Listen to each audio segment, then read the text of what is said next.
আমার বোনেদের ব্যাপারে শেষ কথা বলবো। ইসলাম আপনাকে অধিকার দিয়েছে লেখাপড়া করার, প্রশাসনিক দায়িত্বশীল হওয়ার অধিকার আছে, আর্মিতে যাওয়ার অধিকার আছে, সব অধিকার আছে পুরুষের। যত অধিকার ইসলামী রাষ্ট্রে আপনার তত অধিকার, কোনোটা খাটো নাই।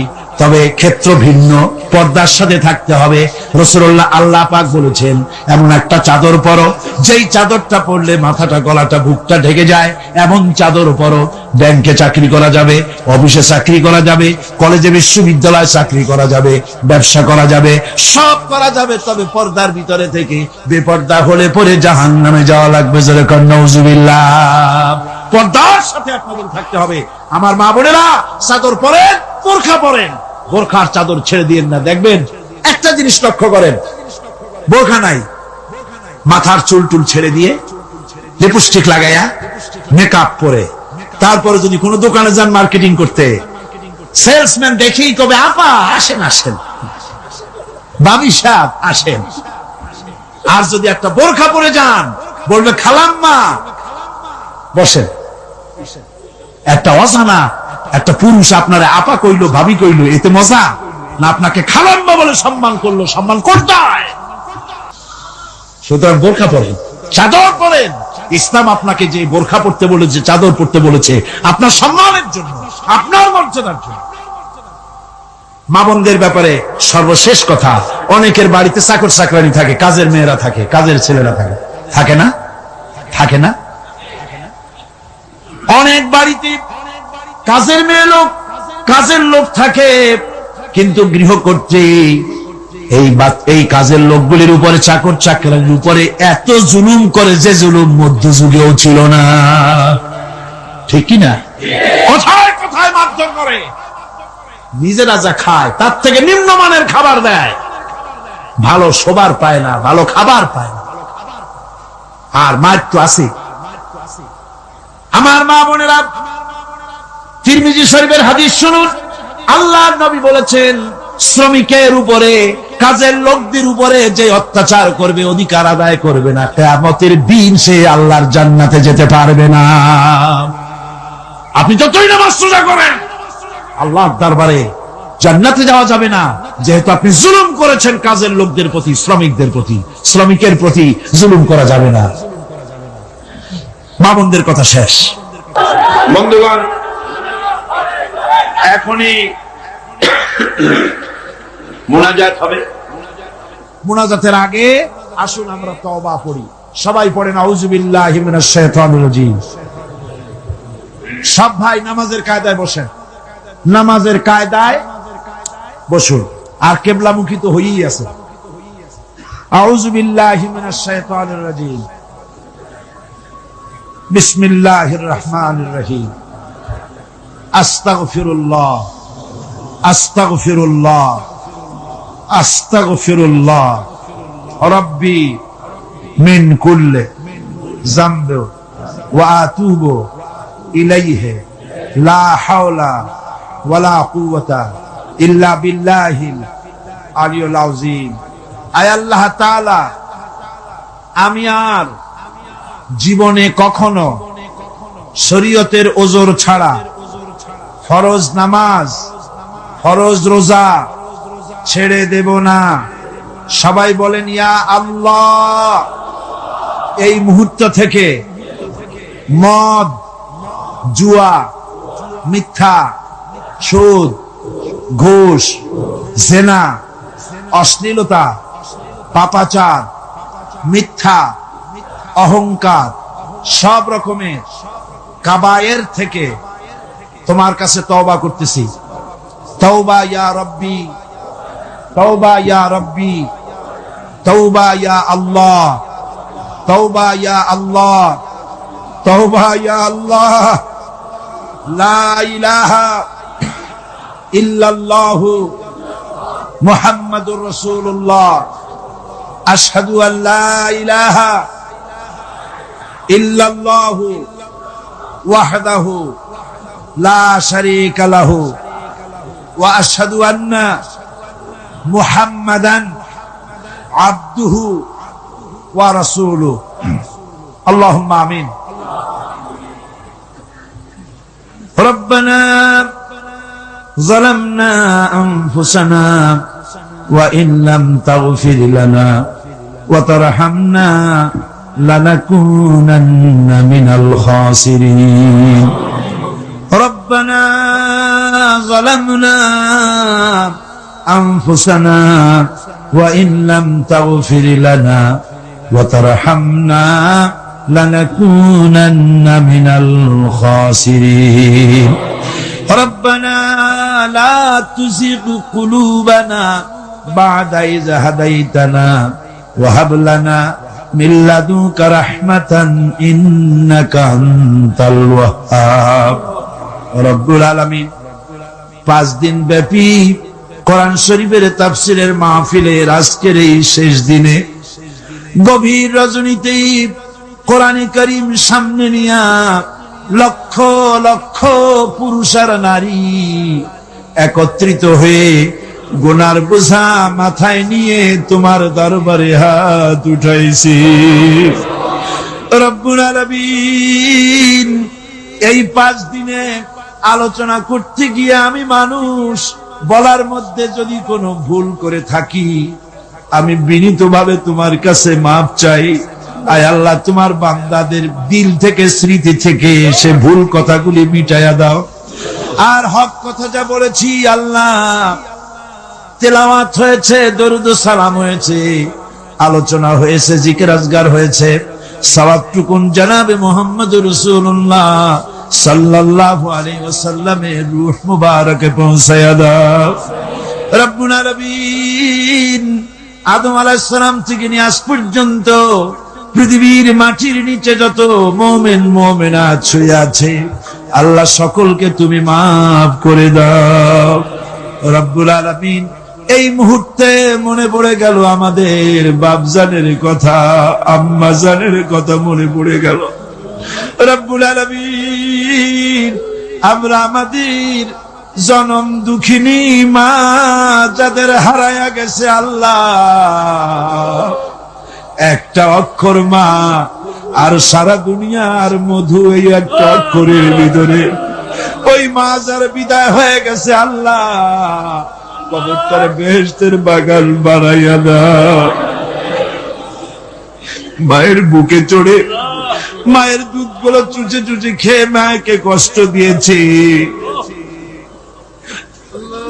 পৌষ মাসে মাঘ মাসে প্রস্রাব করে দিয়েছি ভিজা জায়গায় মা নিজে শুয়ে কলিজার টুকরা সন্তানটাকে বুকের উপরে নিয়ে সারাটা রাত কাটাইয়া দিয়েছে নিজে না খায়া ছেলের মুখে খাবার দিয়েছে কান্না শুনলে পরে হাজারো কাজ ফালাইয়া রাখা বাচ্চাকে কোলে নিয়ে শত চুমা দিয়া কান্না মুখে হাসি ফুটাইল যে মা আল্লাহ ওই মা যার বিদায় হয়ে গেছে আল্লাহ কবরটারে বেহেশত বানাইয়া দাও এবার সকলে আকাশের দিকে দুটি হাত উঁচু করে দেন আল্লাহরে ডাকেন কান্দেন বাইরা কান্দেন আর কানবেন কবে আজই তো কান্দার দিন দুটি হাত আকাশের দিকে তুলে বলেন ইয়া আল্লাহ আমাদের স্ত্রীদেরকে হেদায়েত করে দাও তাদের পর্দানশীনা বানাও তাদেরকে মুত্তাকি বানাও আল্লাহ তাদের উপরে রহমত করো তাদের রোগ ব্যাধি ভালো করো আল্লাহ আমাদের ছেলে মেয়ে যা দান করেছো সবগুলিকে দিনদার বানাও নামাজি বানাও আমাদের ছেলে মেয়েগুলিকে নামাজি বানাও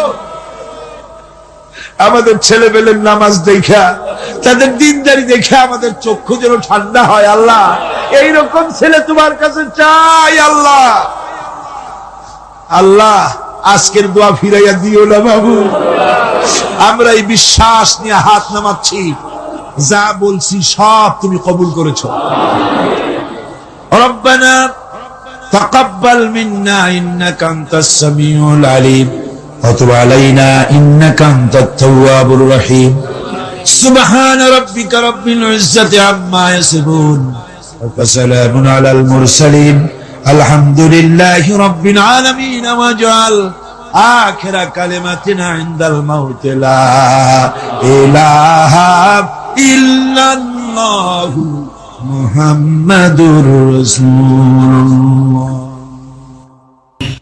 রহমান তিনি কোরআন শিখিয়েছেন, দয়ার সাগর, যার দয়ার কোনো শেষ নাই। সমস্ত দয়ার ভিতরে শ্রেষ্ঠ দয়া হচ্ছে তিনি মানুষকে কোরআন শিখিয়েছেন। সুবহানাল্লাহ ওয়া বিহামদিহি। তিনি আমাদেরকে কোরআন দান করেছেন। কোরআন হচ্ছে জ্ঞানের উৎস। আল্লাহ যে জিনিসটা শিখালেন, এই জিনিসটাই জ্ঞানটা কার? বুঝেন না কথা? এই জ্ঞানটা কার? আল্লাহ পাক। আমাদেরকে আল্লাহ পাক জ্ঞান দান করেছেন। জ্ঞান হচ্ছে দুই প্রকার, একটা হচ্ছে ওহীভিত্তিক জ্ঞান, আর একটা হচ্ছে গায়রে ওহীভিত্তিক জ্ঞান। ওহীর জ্ঞানটা আসে কার কাছ থেকে?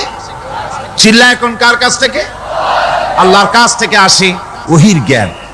আর মানুষের কাছে যে জ্ঞানটা আছে এটা হলো তার মন মস্তিষ্ক প্রসূত জ্ঞান। আমাদের কাছে যত জ্ঞান আছে এই জ্ঞানটাকে আল্লাহ পাক বলেছেন ওয়ামা উতীতুম মিনাল ইলমি ইল্লা কালিলা, তোমাদেরকে খুব সামান্যতম জ্ঞান দেওয়া হয়েছে, খুবই সামান্যতম জ্ঞান তোমাদেরকে দেওয়া হয়েছে। আচ্ছা আপনারা বলুন, একটা ছোট্ট পাখি আটলান্টিক মহাসাগরের ভেতরে তার ঠোঁটটাকে ডুবিয়ে তারপরে সে যদি ঠোঁটটা তোলে তাহলে আটলান্টিকের পানি কমবে কতখানি? হ্যাঁ, অনেক কমে যাবে নাকি? আটলান্টিক টের পাবে যে কারো একটা ঠোঁট ঢুকছিল এর মধ্যে? টেরও পাবে না। আটলান্টিক মহাসাগরের ভিতরে পাখি তার চঞ্চুটা ঢুকিয়ে দিয়ে যতটুকু পানি উঠাতে সক্ষম হয় না। ওহীর জ্ঞান বাদ দিয়ে গোটা পৃথিবীতে মানুষের যত জ্ঞান আছে, মানব সৃষ্টির প্রথম দিন থেকে নিয়ে আজ পর্যন্ত, এখান থেকে নিয়ে কিয়ামত পর্যন্ত যত জ্ঞান এসছে এবং যত জ্ঞান হবে মানুষের, সমস্ত জ্ঞান এক জায়গায় করলে আল্লাহ সুবহানাহু ওয়া তাআলার অনন্ত অসীম জ্ঞানের মহাসমুদ্রের ভেতর থেকে পাখি যেমন আটলান্টিক থেকে যতটুকু পানি উঠাতে পেরেছে, বিশ্বের মানুষ আল্লাহর জ্ঞান থেকে অতটুকুও তুলতে পারে না।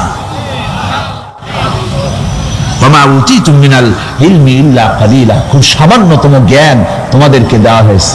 আমি অবাক হই যখন আল্লাহ পাকের কোরআনে কারীমের আয়াত যখন স্টাডি করি, যখন পড়াশোনা করি, মুতালা করি, অবাক হয়ে যাই। মানুষকে সামান্যতম জ্ঞান দেওয়া হয়েছে। আল্লাহ বলছেন সামান্যতম জ্ঞান। ওমা উতীতুম মিনাল ইলমি ইল্লা কালিল যদি বলতেন তবু একটা কথা ছিল যে তোমাদেরকে কিছু জ্ঞান দেওয়া হয়েছে। তো কিছু না, বলা হচ্ছে ওমা উতীতুম মিনাল ইলমি ইল্লা কালিলা, সামান্যতম, খুবই সামান্য জ্ঞান দেওয়া হয়েছে। সেই সামান্য জ্ঞানের ঠেলায় আমরা কোত্থেকে কোথায় চলে গিয়েছি। গরুর গাড়ি থেকে রকেট পর্যন্ত গিয়েছি, টেলিগ্রামের টরেটক্কা থেকে ফ্যাক্স পর্যন্ত পৌঁছে গেছি। কি সোজা জ্ঞান! এখান থেকে এই মাহফিলের ছবি, নিউজ, ভিউজ এন্ড পিকচার একত্রিত করে ছবি করে আপনি ফ্যাক্সের মেশিনে ঢুকিয়ে দিলেন, কোড নাম্বার টিপি দিলেন, লন্ডন, আমেরিকা, জেদ্দা, বিভিন্ন জায়গায় দিয়ে দিলেন। মিনিট লাগবে না, কয়েক সেকেন্ডের ভিতরে এই মাহফিলের পূর্ণ ছবি এবং খবর সে দেশের পত্রিকায় ছাপা হতে পারবে। কি আজীব! অথচ আল্লাহ পাক বলছেন সামান্যতম জ্ঞান। আমি অবাক হই আরো যখন শুনতে পাই পৃথিবীর বিভিন্ন দেশের স্যাটেলাইট গুলি যা ছেড়ে দেওয়া হয়েছে মহাশূন্যে, এই স্যাটেলাইট গুলি ড্রাইভার ছাড়া, কোন রকমের পরিচালক ছাড়া, চালক ছাড়া স্যাটেলাইট গুলি বছরের পর বছর ঘুরছে পৃথিবীর মাটি থেকে 350-400 মাইল উপরে ঘুরছে। তো ঘুরছেই, দুনিয়া থেকে ছবি, নিউজ ক্যাচ করছে, সিএনএন, তারপরে স্টার টিভি ইত্যাদিতে সেগুলিকে তারা ছুড়ে দিচ্ছে। এভাবে করে যে দেশ থেকে যে দেশের স্যাটেলাইট সে দেশের পারপাস সার্ভ করতেছে। ওই স্যাটেলাইট 350-400 মাইল উপরে মহাশূন্যের ভেতরে তার মেশিনারি কোনো গোলযোগ হলে, যান্ত্রিক গোলযোগ যদি সৃষ্টি হয়, তাহলে ফ্রান্সের মাটিতে বসে, আমেরিকার মাটিতে বসে, ব্রিটেনের মাটিতে বসে বিজ্ঞানীরা কম্পিউটারের মাধ্যমে মনিটরিং করে 400 মাইল উপরের মেশিনকে ভালো করে দিচ্ছে। এরপর আল্লাহ রাব্বুল আলামিন বলছেন ওমা উতীতুম মিনাল ইলমি ইল্লা কালিলা, সামান্যতম জ্ঞান দেওয়া হয়েছে। এই যদি হয় সামান্যতম জ্ঞান, তাহলে আল্লাহ সুবহানাহু ওয়া তাআলার জ্ঞান কত কত বেশি। আল্লাহু আকবার! কত বড় জ্ঞানের মালিক সুবহানাল্লাহ ওয়া বিহামদিহি। সেই মহান আল্লাহ পাকের পক্ষ থেকে এসেছে কোরআন। কার পক্ষ থেকে?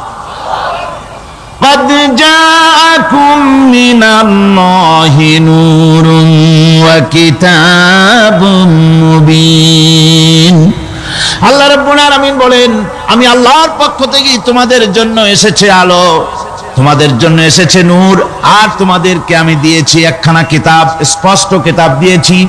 নূর দিলাম, আলো দিলাম। সে আলো হলেন জনাবে মুহাম্মদুর রাসূলুল্লাহ সাল্লাল্লাহু আলাইহি ওয়াসাল্লাম। আর আমি যে তোমাদেরকে কিতাব দিয়েছি সেই কিতাবের নাম কোরআনে কারীম। একখানা কিতাব দিলাম যার নাম কোরআন শরীফ। একখানা কিতাব দিলাম আর একটা আলো দিলাম তোমাদেরকে। আল্লাহ পাক বলছেন তিনি দয়াবান রহমান, তিনি আমাদেরকে কোরআন শিখিয়েছেন। এই কোরআনের নাম কে রেখেছে? কে রেখেছে কোরআনের নাম? আল্লাহ। নাম শুধু কোরআনের নাম কোরআন নয়, শুধু কোরআনের নাম কোরআন। কোরআনের নাম ফুরকান, কোরআনের নাম হুদা, কোরআনের নাম শিফা তানজিল, কোরআনের নাম কিতাব, কোরআনের নাম জিক্র। অনেকগুলি নাম আল্লাহ নিজেই কোরআনের নাম রেখেছেন। কোরআন এর অর্থ হলো সর্বাধিক পঠিত, সর্বাধিক পঠিতব্য, বহুল পঠিত। কোরআন শরীফ নাজিল হওয়ার আগে এই নাম আল্লাহ পাক দিলেন।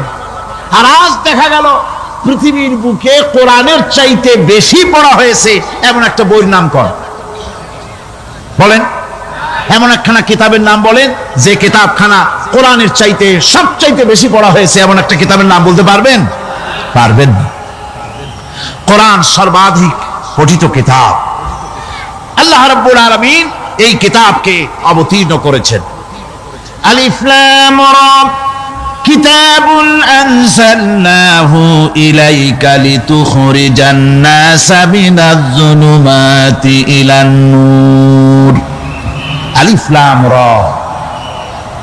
গোটা পৃথিবীর মানুষের মুখে আল্লাহ রাব্বুল আলামিন তালা লাগিয়ে দিয়েছেন, চ্যালেঞ্জ করেছেন, দুনিয়ার সব বোঝো। কত ভাষাবিদ পৃথিবীতে আছে, আরবি ভাষায় যারা পিএইচডি করেছে, ডিগ্রি করেছে, বড় বড় নাম যারা ভাষাবিদ, তারা বলো, তারা যদি সম্ভব হয় তাহলে তারা বলুক আলিফ লাম রা এর অর্থ কি। আলিফ লাম মিম হা মিম আইন সিন কফ ইয়াসিন তাহা, পারবে কেউ এর অর্থ করতে? ওয়াল্লাহু আ'লামু বিমুরাদ। এর অর্থ কেবলমাত্র আল্লাহ এবং তার বান্দা, যার প্রতি এই কিতাব অবতীর্ণ করা হয়েছে, তিনি বুঝতে পারেন। আল্লাহ পাক বলছেন কিতাবুন আনজালনাহু ইলাইকা, আমি আপনার প্রতি একখানা কিতাব অবতীর্ণ করেছি। লিতুখরিজান নাসা মিনাজ যুলুমাতি ইলান নূর, একখানা কিতাব দিয়েছি। সুবহানাল্লাহি ওয়া বিহামদিহি।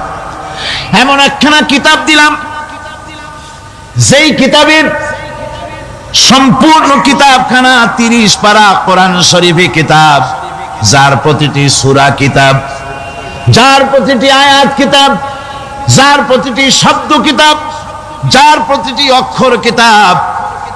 এমন বিশাল কিতাব আল্লাহ রাব্বুল আলামিন আজিম কিতাব দান করলেন।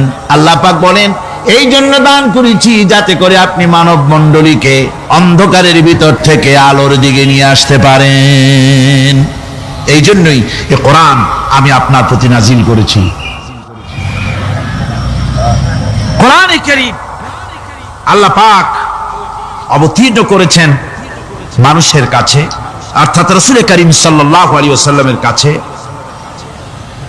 এক সময় এইভাবে নাজিল হয়নি, 30 পারা কোরআন একসাথে আসেনি। এসছে কিভাবে? ধারাবাহিকভাবে, আস্তে আস্তে, একটু একটু করে আল্লাহ পাক অবতীর্ণ করেছেন। এই কোরআন আল্লাহ নাজিল করলেন। তিনি বললেন আর রহমান আল্লামাল কোরআন। রহমান, তিনি কোরআন শিক্ষা দিয়েছেন, এমন কোরআন যে কোরআনে কোনো ভুল নাই। জোরে কোন সুবহানাল্লাহ।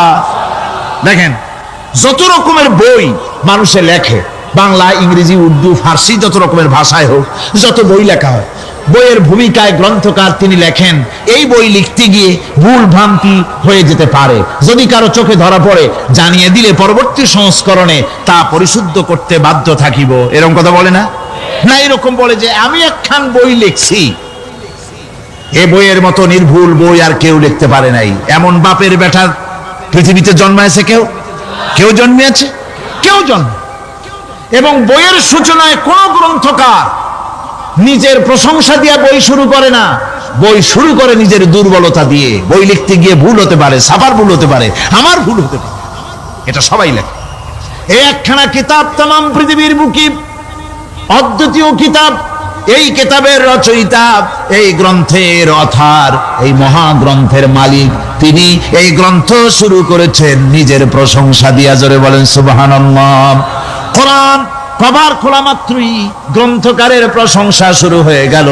আলহামদুলিল্লাহি রাব্বিল আলামিন। পড়েন সবাই, আলহামদুলিল্লাহি রাব্বিল আলামিন। সমস্ত প্রশংসা, যাবতীয় প্রশংসা ওই আল্লাহ সুবহানাহু ওয়া তাআলার, যিনি तमाम বিশ্ব জাহানের যিনি স্রষ্টা, পালনেওয়ালা রব। সুতরাং তার প্রশংসা দিয়ে শুরু হলো। বইয়ের অথার যিনি, কিতাবের অথার যিনি, গ্রন্থের মালিক যিনি, তার নিজের প্রশংসা দিয়ে বই শুরু হয়ে গেল। সামনে এগোলেন, এবার কিতাব সম্পর্কে চিন্তা আসতে পারে ভুল টুল আছে নাকি। কিতাব খোলা মাত্রই প্রশংসার পরে দেখতে পাবেন যালিকাল কিতাবু লা রাইবা ফীহি। এই কিতাবের ভিতরে, এই সেই কিতাব যার ভিতরে কোনো ভুল নাই, কোনো সন্দেহের অবকাশ নাই। বিরাট চ্যালেঞ্জ আল্লাহ পাক করেছেন। পৃথিবীতে আল্লাহকে অস্বীকার করেছে এমন বহু পাপিষ্ঠ নরাধম নরপশু মানুষ মানব সমাজে জন্মায়েছে যারা আল্লাহকে অস্বীকার করেছে। আছে না? আছে না? কিন্তু এ কথা কেউ আজও বলেনি যে কোরআন শরীফ মানুষের তৈরি। এ কথা বলে কেউ প্রমাণ দিতে পারেনি। এ কথা বলার সাহস কেউ রাখে না। তার কারণ, কেউ যদি বলে যে কোরআন মানুষের তৈরি, তাহলে তাকে বলা হবে যে তাহলে মানুষের তৈরি যখন, তুমিও তো মানুষ, একখানা তৈরি করো। আজ পর্যন্ত এই চ্যালেঞ্জের মোকাবেলা কেউ করতে পারেনি। আল্লাহ রাব্বুল আলামিন বলেন, আম ইয়াকুলুনা ইফতারাহু কুল ফাআতু বিসূরাতিন মিন মিসলিহি ওয়াদউ মান ইসতাতা'তুম মিন দুনিল্লাহি ইন কুনতুম সাদিকিন। ও নবী, ওরা কি কথা বলে যে কোরআন মানুষের বানানো? যদি তাই হয়, আপনি বলুন যে তোমরা তোমাদের যত রকমের সাহায্যকারী আছে সমস্ত সাহায্যকারীদের সাথে নাও আর কোরআনের সূরার মতো করে সূরা বানাও। এরপরে আল্লাহ রাব্বুল আলামিন আবার চ্যালেঞ্জ করলেন, কুল ইন ইসতামাতিল ইনসু ওয়াল জিন্নু আইয়াতু বিমিসলি হাযাল কুরআন। আপনি বলুন, तमाम পৃথিবীর মানুষ আর জেনেরা সব একত্রিত হয়ে যাও, সবাই একত্রিত হয়ে কোরআনে কারীমের সূরার মতো করে সূরা বানায় নিয়ে আসো যদি তোমাদের পক্ষে সম্ভব হয়। আল্লাহ পাক বলেন, লা ইয়াতুনা বিমিসলিহি ওয়ালাউ কানা বা'দুহুম লিবা'দিন যাহিরা। তোমরা যদি জেনেদের সাহায্যকারী মানুষ হও, মানুষের সাহায্যকারী জেনেরা হও, तमाम পৃথিবীর মানুষ আর জেন একত্রিত হয়ে প্রচেষ্টা চালালেও আল্লাহর কোরআনের সূরার মতো করে একটা সূরা কেউ বানাতে পারবে না। পারবে? পেরেছে কেউ? আজও পর্যন্ত কেউ কোরআনে কারীমের সূরার মতো করে একটা সূরা কেউ এই পৃথিবীতে বানাতে পারেনি। কারো পক্ষে এটা সম্ভব হয়নি। আল্লাহ রাব্বুল আলামিন আবার চ্যালেঞ্জ করেন, ইন কুনতুম ফি রাইবিম মিম্মা নাযালনা আলা আবদিনা ফাআতু বিসূরাতিন মিন মিসলিহি ওয়াদউ শুহাদাআকুম মিন দুনিল্লাহি ইন কুনতুম সাদিকিন। আমি আমার বান্দার উপরে যে কিতাব অবতীর্ণ করেছি এর ভিতরে সন্দেহ আছে বলে যদি মনে করো এর ভিতরে সন্দেহ আছে মানুষের বানানো, এমনটি যদি সন্দেহ হয়, তাহলে কোরআনের সূরার মতো করে একটা সূরা বানাও, ছোট্ট একটি সূরা বানাও। ফাতু বিসূরাতিন, সূরা আলে ইমরানের মতো না, সূরা আরাফের মতো না, সূরা মায়েদার মতো না। ফাতু বিসূরাতিন, ছোট্ট ছোট্ট একটি সূরার মতো করে একটা সূরা বানাও, কিয়ামত হয়ে যাবে, মানুষ কোরআনে কারীমের মতো একটি ছোট্ট সূরা বানাইতে পারবে না। সুবহানাল্লাহ পড়েন। আমার ভাইয়েরা, এই কোরআন আল্লাহ রব্বুল আলামিনের পক্ষ থেকে নাজিল হলো। কোরআন মানুষের চিরটা কাল ধরে, আবহমান কাল ধরে মানুষের মনকে আকৃষ্ট করেছে। কোরআনে কারীমের এর ভাষা, এর লালিত্য, এর মাধুর্য, এর রচনা শৈলী এবং এর গতিময় ছন্দ, এর শব্দ বিন্যাস মানুষকে মুগ্ধ করেছে চিরকাল ধরে। আল্লাহর নবী বলেন, এ কোরআন যখন আমি তেলাওয়াত করতেছিলাম একটা রাত্রে, যে রাতে আমার তেলাওয়াতের সামনে ছিল জেনেরা যখন আমার কাছ থেকে তেলাওয়াত শুনল, ইসসামিআতু হাত্তা ক্বালু ইন্না সামি'না কুরআনান আজাবা। আমার মুখ থেকে যারা যখন তেলাওয়াত শুনল, জেনেরা তখন এ কথা না বলে পারে নাই, আমরা এক আশ্চর্য ধরনের কিতাব শুনেছি। জোরে বলেন সুবহানাল্লাহ। ইন্না সামি'না কুরআনান আজাবা, এক আশ্চর্য ধরনের কোরআন শুনেছি। বলতেছে সেই সব জেনেরা যাদের বয়স 1000 বছর, 1500, 2000 বছর, 500 বছর, যারা জাব্বুর শুনেছে, ইনজিল শুনেছে, তাওরীত শুনেছে, সেসব জেনেরা বলছে ইন্না সামি'না কুরআনান আজাবা, আশ্চর্য কিতাব শুনেছি। এমন এক কিতাব ইয়াহদি ইলার রুশদ, যে কিতাব শুনলে পরে শ্রোতাকে হেদায়েতের রাস্তা দেখায় দেয়, এমন এক কিতাব শুনলাম। আর এই কিতাব শোনা মাত্র ফামান্না বিহি, কোরআন শুনলাম আর ঈমান আনলাম। নবীজি বলেন, জেনেরা আমার মুখে তেলাওয়াত শুনে পড়ে নিল লা ইলাহা ইল্লাল্লাহু মুহাম্মাদুর রাসূলুল্লাহ। এই কোরআন এমন এক কোরআন, মান ক্বালা বিহি সাদাকা, যে কোরআন শরীফ থেকে যে কথা বলে সেই সত্য কথা বলে। কোরআন থেকে যে কথা বলে সে কি বলে? তার কারণ কোরআন এসেছে কার কাছ থেকে? ওয়ামান আসদাকু মিনাল্লাহি কিলা, আমি আল্লাহর চাইতে সত্যবাদী আর কে হতে পারে? আল্লাহর নবী বলেন, কোরআন থেকে যে কথা বলে সেই সত্য কথা বলে। আর ওয়ামান আমিলা বিহি উজরা, এই কোরআন যে আমল করবে তাকে পুরস্কার দেওয়া হবে, সে পুরস্কৃত হবে, দুনিয়ায় পুরস্কার পাবে, আখিরাতেও পুরস্কার পাবে। সুবহানাল্লাহ। ওয়ামান হাকামা বিহি আদালা, আর কোরআন থেকে যে বিচার ফয়সালা করবে সেই কেবলমাত্র সঠিক সুষ্ঠু বিচার কায়েম করবে, সোশ্যাল জাস্টিস সেই করতে পারবে, সুবিচার জাস্টিস কায়েম সেই করতে পারবে। ওয়ামান দা ইলাইহি হুদিয়া ইলা সিরাতিম মুস্তাকিম, আর কোরআন থেকে যে দাওয়াত দেয়, কোরআনের দিকে যে দাওয়াত দেয়, সেই কেবলমাত্র সঠিক সহজ সরল রাস্তার দিকে দাওয়াত দেয়, যেই দাওয়াত শুরু হয় পৃথিবীর মাটি থেকে আর শেষ হয় গিয়া জান্নাতুল ফেরদাউসে। আমার ভাইয়েরা, কোরআন এর পরিচয়ের কথা বলতেছিলাম। আল্লাহ পাক কি কোরআন আমাদের শিখালেন, কোন কোরআন আমাদের শিখিয়েছেন, সেই কোরআনের পরিচিতি আপনাদের সামনে আমি তুলে ধরতেছি। আমি নিজে না, এবার কোরআন তার পরিচয় নিজেই দেবে। কেউ যদি কোরআনের কাছে জিজ্ঞাসা করে, কোরআন তুমি কোথা থেকে নাজিল হয়েছ, কে তোমাকে নাজিল করেছে, এই প্রশ্ন যদি কেউ কোরআনের কাছে করে, কোরআন নিজেই তার জবাব দিতে পারে কিনা? কোরআন নিজেই বলে, তানজিলাম মিম্মান খালাকাল আরদা ওয়াস সামাওয়াতিল উলা, এই কোরআন নাজিল করেছেন তিনি, যিনি ওই উচ্চ আকাশ আর জমিনকে যিনি সৃষ্টি করেছেন, সেই আল্লাহ আমারে নাজিল করেছেন।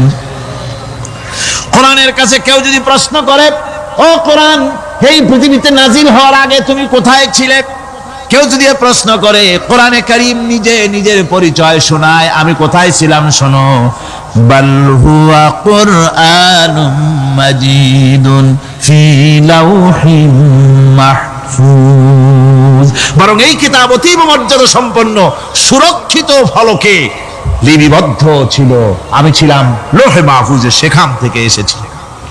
যদি কেউ প্রশ্ন করে, কোরআন কি, কোরআন তুমি কার উপরে অবতীর্ণ হয়েছ, জবাব কোরআন নিজেই দেয়, ওয়া আমিনু বিমা নুজিলা আলা মুহাম্মাদ ওয়া হুয়াল হাক্কু মির রাব্বিহিম।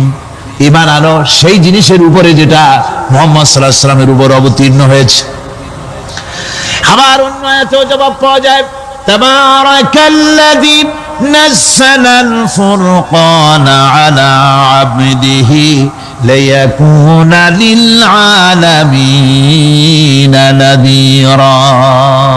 অতীব বরকতপূর্ণ মহান সত্তা সেই আল্লাহ রাব্বুল আলামিন, যিনি তার বান্দার পরে ফুরকান অবতীর্ণ করেছেন। সুবহানাল্লাহি ওয়া বিহামদিহি।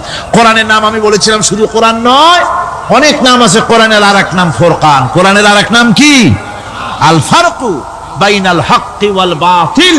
কোরআন হচ্ছে সেই মহাসত্য যা মিথ্যা এবং সত্যের মধ্যে পার্থক্য সূচিত করে, মঙ্গল এবং অমঙ্গলের মধ্যে পার্থক্য সৃষ্টি করে, যা সত্য এবং মিথ্যার মধ্যে তাফরিকা সৃষ্টি করে, সত্যকে মানুষকে বুঝিয়ে দেয়। তার নাম হচ্ছে ফুরকান। এবার যদি প্রশ্ন করা হয়, ও কোরআন, বুঝলাম তুমি লৌহে মাহফুজে ছিলে, বুঝলাম তুমি নবীজির উপরে নাজিল হয়েছো, এবার বলো তুমি কোন মাসে নাজিল হয়েছো? তুমি তো আসছিলা প্রথম কোন মাসে নাজিল হয়েছো? এ প্রশ্ন যদি কেউ করে, কোরআন তার জবাবে বলবে, শাহরু রমাদানাল্লাযী উনজিলা ফীহিল কুরআন। রমজানের পবিত্র মাসে আমি অবতীর্ণ হয়েছি। সুবহানাল্লাহ। যদি প্রশ্ন করা হয়, রমজানে তো আসছো, কিন্তু প্রথম নাজিল হয়েছিল কোন সময়? ওটা কি দিন ছিল না রাত ছিল? কোরআন তার জবাবে বলে, ইন্না আনজালনাহু ফি লাইলাতিল কদর। কদরের পবিত্র রাতে আমি এই পৃথিবীতে আমার আগমন ঘটেছিল। যদি প্রশ্ন করা হয়, বুঝলাম সবই, কেন নাজিল হয়েছে তুমি? এই পৃথিবীতে তোমার আসার উদ্দেশ্য কি? মূল কাজটা কি? এই প্রশ্ন যদি করা হয়, কোরআনে কারীম তার জবাবে বলে, শোনো কেন এসেছি। লিতুখরিজান নাসা মিনাজ যুলুমাতি ইলান নূর। আমার মিশন হচ্ছে গোটা বিশ্ব মানবতাকে পুঞ্জীভূত জমাট বাঁধা অন্ধকারের ভেতর থেকে টেনে বের করে আলোর সন্ধান দিতে, আলোর দিকে আনার জন্য আমি কোরআন নাজিল হয়েছি। গোটা পৃথিবীর মানুষ আছে অন্ধকারের ভিতরে। কিসের মধ্যে? অন্ধকার কি? অন্ধকার হচ্ছে পুঁজিবাদ, অন্ধকার সমাজতন্ত্র, অন্ধকার ধর্ম নিরপেক্ষতাবাদ, অন্ধকার জাতীয়তাবাদ।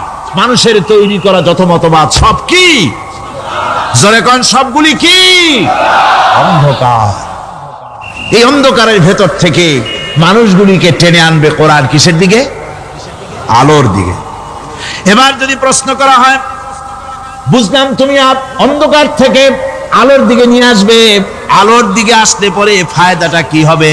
মূল ফায়দাটা বুঝায় দাও, আসল ফায়দা কি হবে তোমারে যদি মানি? কোরআন তার জবাব দেয়, নিজের পরিচয় নিজে তুলে ধরে, ফামান তাবিআ হুদায়া ফালা খাউফুন আলাইহিম ওয়ালা হুম ইয়াহজানুন।